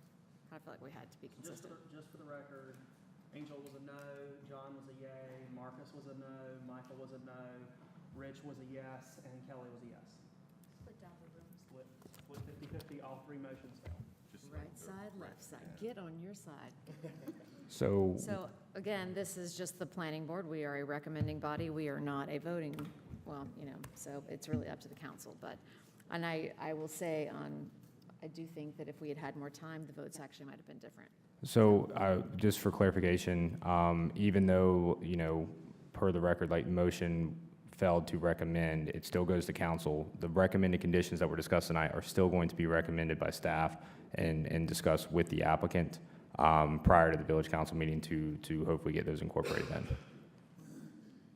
We just kick the can down the council. You've handed it off. Yes. All right. So just for clarification, when this goes to the council, it's going to be the staff sort of supports it, but it was a hung jury here, right? I wouldn't say that staff supports anything. No, staff provides recommendation, like I said. So in every staff report, staff provides their recommendation of any development submittal. Any legislative rezonings, planning board also then does the same. All of that's then incorporated into their rezoning submittal, which therefore goes, basically is packaged to the council. So all that, staff's recommendation, planning board's recommendation, all of that then goes into, is taken into consideration by the council during the time of the public hearing to consider the application. We just needed more time, I think. A lot of question marks. Again, thank you to the North Carolina General Assembly. Yeah, Yeah. Yep. I think there is a lot of really good stuff on that plan, though, so. there is, yep. We all agree with that. Okay, moving on. Good luck, gentlemen. We are moving on to new business, discussion and recommendation of CZ 2025-1, which is their development agreement, the ROMS Investment Development Agreement. So this should be fairly quick. It won't be 2 hours? No. In short, at the last meeting, you guys recommended approval of the CZ 25-1, which is the ROMS investment proposal for Marvin Oaks for the Heritage District development. Per the MDO, all developments, especially in the Heritage District, require a development agreement. At the time, we were still kind of finalizing the draft. The applicant has finalized their draft, so that's what's being proposed. This is literally just a legal jumbo of what you guys have already discussed. So it's been reviewed by the attorney. There are some few minor other kind of changes that need to be done, but the biggest thing is in that draft development agreement, and I think it's 4.16 is all the miscellaneous conditions.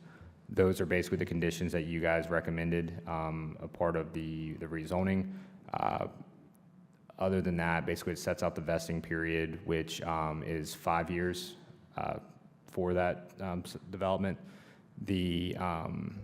All the other stuff is basically just setting out the terms of public facility improvements for roads, water, sewer.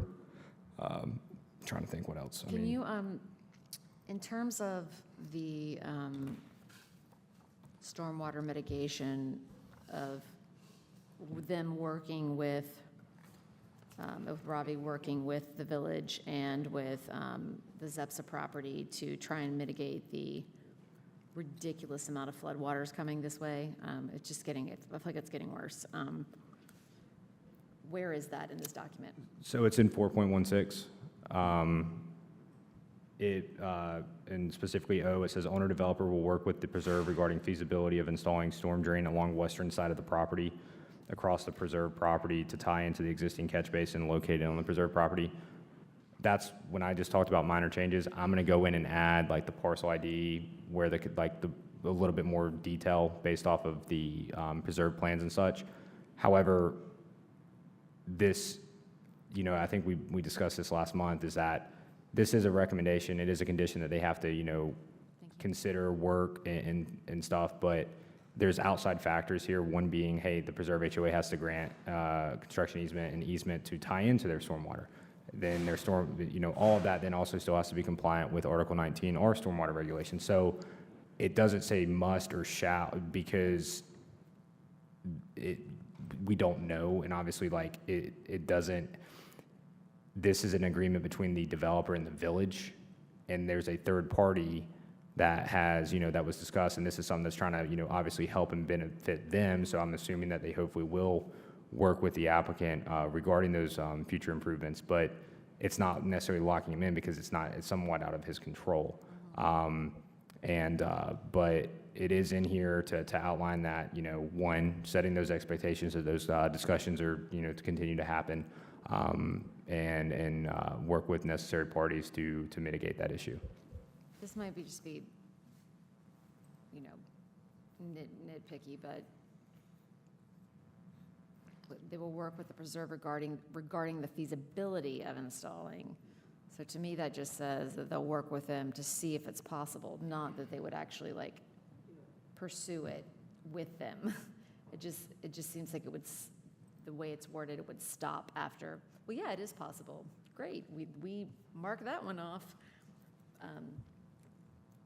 I'm not a linguist, but still, that's the way it reads to me. I'm also not an attorney. So whatever I say next is not legal advice. I can make a note and work with the village attorney as well as the applicant's attorney on clarifying and kind of getting that a little bit more It's with the concrete. intention of Yes. improving the storm drainage along the western side. But it doesn't make them do it. I know, but it's still and we can't make anyone do Yeah. anything, but it's the intention, it's with the intention of improving stormwater. Like right now, it's just talking about looking into the feasibility of the project. That's not with an intention to improve stormwater drainage, Yeah, so. and I will say it's hard trying to set a financial number, like what that, you don't want to necessarily lock yourself into saying, hey, that the developer will install contingent upon HOA granting an easement. The feasibility being less than X amount of dollars. There's a lot of factors there, and that's where, this was something that was discussed later in the application process and review and recommendation process by the board. So, some of those finite details of that, he's waiting, once again, obviously contingent upon the rezoning. But with that being said, I can work with the both attorneys and get some, update that language prior to it going to council. Yeah, I think that the spirit of it needs to be very clear. And with this, not sure it is. Other than that, like I said, this is more, is there any other question? I mean, like I said, all those conditions in that section, specifically the conditions that was already discussed as part of the conditional zoning.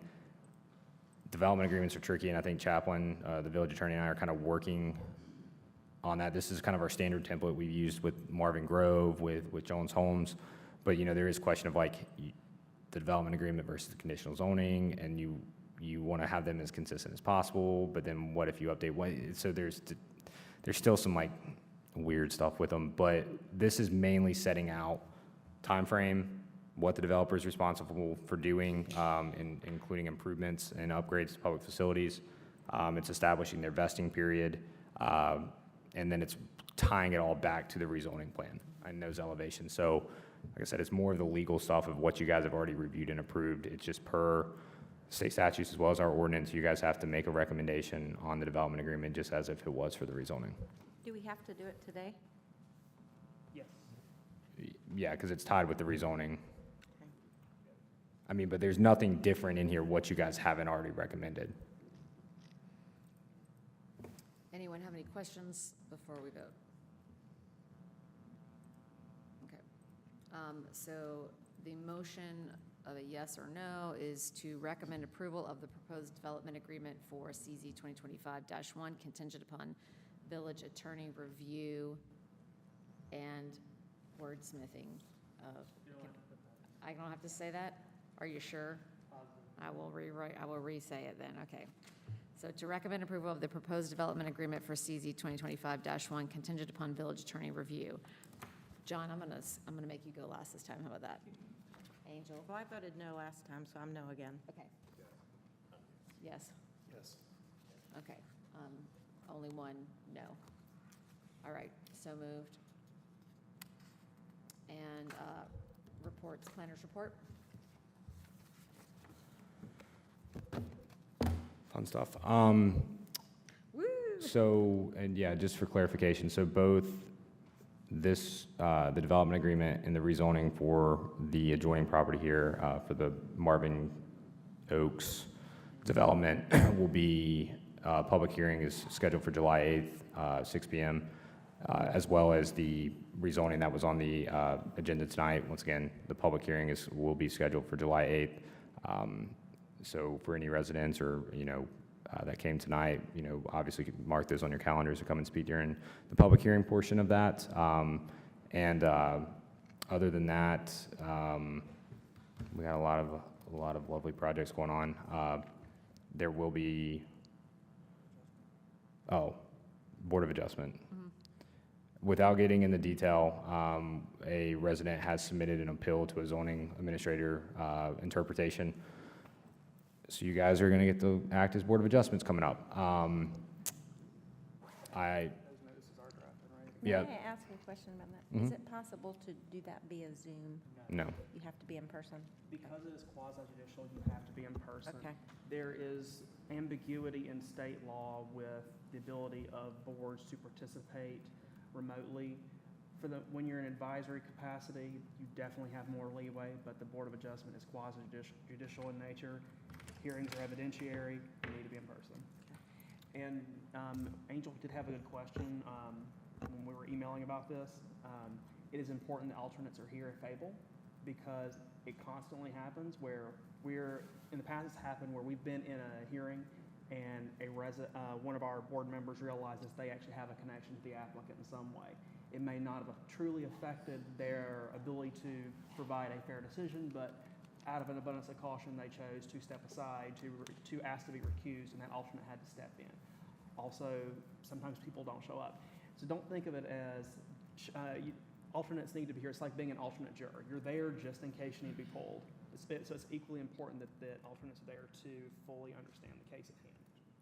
And when it comes to, I know that we're not allowed to kind of know what's going on prior to, but will we be provided with all of the detail? Will we have time to consider all of the details? Like, because normally we can prep for our meetings. So you will get an agenda packet. I don't know how much notice prior to the meeting, but we can try to at least maintain about the same as we do for a planning board meeting. yeah. So with that being said, one on how that process is going to go is when you'll get that. So the village acts in the capacity of like myself and the village attorney will be representing. I mean, it's like a court hearing, and you guys are the jury, but be arguing why we made the interpretation we did and enforce that language and the evidence that supports that, as well as the applicant and his attorney will then have a chance to provide their argument. All, the staff report or justification, all that stuff gets documented into the minutes as evidence. I will, in the packets, since this is your first Board of Adjustment hearing, I will outline the kind of the formal proceeding and some like language for you, Kelly, to kind of just, because it is more formal. Opinions expressed. Yeah. I'll work on that. Michael and Angel, you're the alternates. Everyone else is the regular members. Hunter, I know we have written the mailed notices already, or I'm assuming they're allowed to know at least the basic information that would be on the mailed notice, but I'm not 100% on that. I would hold off, but We'll get it when you send out the packets. yeah. No ex parte communications? Which means when you get the packets, or if you find out what it is, you can't be discussing it between the board members prior. If you were to hear from some other source ahead of time what this is, don't talk about it with each other, don't talk in the public about it, don't visit the site. If you do any of those things, you'll be required to say you did those things on record, and the board would then would need to make a determination whether you are still fit to serve for the case. No addressing emails regarding it, like nothing. Yeah. Forward all emails that you may get to the staff. My other recommendation is, I know earlier this year, we had a very, very high-level quick crash course on quasi-judicial decisions. I would go refresh yourself on those. Like I said, this is specifically an appeal. So, it's outlined in Article 4 of the MDO, which are your Board of Adjustment proceedings. 4 and 7? It's 4 and, I know it's 4, 4 but, Board of Adjustment. yeah, which it should set. I'm about positive that goes over appeals. Oh, it's 6, 4 and 6. 4 and 6. So I would go over Articles 4 and 6 of the MDO. I would go back to, I believe it was the January meeting. I think I included in your guys' packets some links to some school government trainings and some resource guides. I will also recommend just getting on Google and searching Board of Adjustment appeal hearings and then space UNC SOG. The school of government gives some pretty good resources, some mock hearings. I believe they actually did a training with the city of Charlotte that's on YouTube. But I would just recommend getting yourself familiar with the process, the do's and don'ts, what to expect. I'm happy to meet, to go with you guys individually to go over the process and the stuff, but not getting into any details of the case. But like I said, I've got a good template and stuff from my previous job of doing some of these bigger quasi-judicial decisions. So I'll definitely make sure that you guys are prepared and have at least like a good template, understand it, and then, like I said, they'll have an attorney as well. There will be an attorney here. It will not be our normal attorney chaplain. There will be separate representation for this case. That will represent you as the board. Yes. This is not a variance, so it is not a 4/5 vote. It is a simple majority. So. Our decision is binding. Kind of. Yes, but it can be appealed. So that's why Superior Court, it'd be the Court of Appeals. It goes out of our hands completely. Yeah, but that's why the process, like I said, it's very legal proceeding, but the process and all the information I just said about ex parte communication, all that stuff, like, it's very important to be upfront on all that stuff and making sure that you can be fair and impartial on your decision, because there is a chance that the proceeding and the decision by the board, like, ensure the board can either agree or confer or uphold the zoning administrator's decision, or overturn it, meaning that you agree with the the applicant, or the appellant, is argument.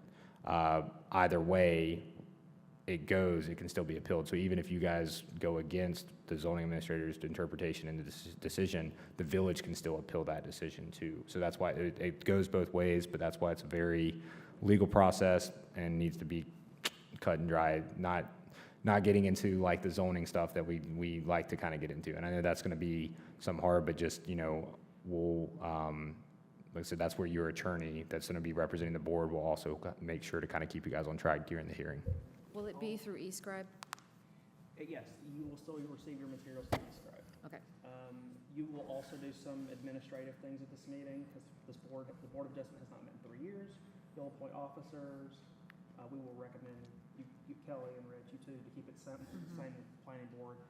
You'll appoint officers, adopt minutes that you've never even seen before, and you guys will replace your rules of procedure. I've written those, and I'm hoping to have those back from our attorney before that meeting. Okay. All right. Other than that, like I said, feel free to reach out if you have any questions, but definitely try to just freshen up on what you can. And I'll see if I can get some of those links and stuff and maybe just shoot you guys an email with like resources and stuff. But other than that, from the planning standpoint, Ask questions to us if you have them. yeah. Okay. Planning wise, probably we'll have another rezoning or two where there's been one application submitted. We're working with the applicant to get that stuff finalized and get the neighborhood meeting scheduled. So that's going to be something coming down the pipe. There's technically another rezoning submitted, but it's not complete, and also have to work with the applicant on clarifying what their submission's for. We have more than just the quasi-judicial hearing on the 8th? No. Okay, so so it's separate. Yeah, On the 10th. Oh, the 10th, that's right, it's my sister's birthday, yeah, sorry. yeah. No, I'm just kind of giving you guys a little expectation from a planning board and role. Other than that, we will be kind of working on some additional clarifications and stuff, text amendments, depending on, obviously, these development proposals and staff time. We may hopefully have some time to get back to that as well. And the other big thing is the council has approved funding for us to do a comprehensive land use plan. I think I mentioned this in the past. I know our land use plan was adopted in 2020, but it is lacking a lot of good stuff. Even prime example today was that in that rezoning, our future land use map didn't provide, like, future land use maps can provide recommendations and future land use designations for areas that aren't necessarily in Marvin. Our 2006 plan did that. Our 2006 planning had kind of expectation for Ray Road and all that stuff for the potential of annexation, so you guys have a tool and resource to make these decisions better. And ours lacks that. Our future land use map is awful. So we will be beginning that process. I don't know, planning board's involvement is going, obviously you guys are gonna get updates. I'm not sure if we're gonna establish a working committee, like a comprehensive plan committee, which would probably consist of at least 1 or 2 planning board members. But yeah, or if it's going to be similar to the MDO where you guys are kind of that committee. But the intent is really to pull in, to have a chapter on infrastructure with water and sewer. Kind of get some of those base foundation stuff and information to really have this really detailed plan that's setting us up for the next 10, 20, 30 years to make some of these decisions. That gives you guys a tool to, when looking at rezonings, you got something better to reference than what we currently have. Like I said, we do have a decent foundation in those goals and recommendations. It's just they're not clear. And then that future land use map and future land use designation is a big part of that, and ours is basically our zoning map from 2020. So yeah, we'll be beginning that process. RFQ will probably go out in the next week or two, and hopefully then have a firm selected in late July, August, with hopefully doing a kind of kickoff in September, October, to get this plan going. Okay, that's exciting. All right, so the review of action items is basically for those of us attending the quasi-judicial hearing on July 10th to brush up on our procedures and information. Hunter will send out information by email, and Austin will send us our detailed packets by eScribe as soon as they're able to, so.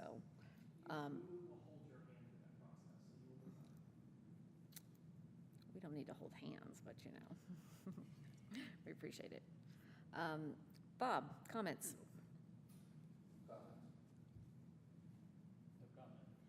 Staff, thank you very much for your work, appreciate it. Ditto? Always, staff, thank you very much. Thank you very much.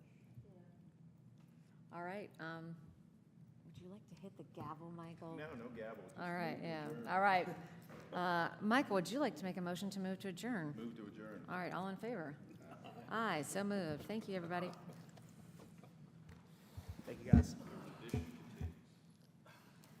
He's always packed up before anyone else, like, even stops talking.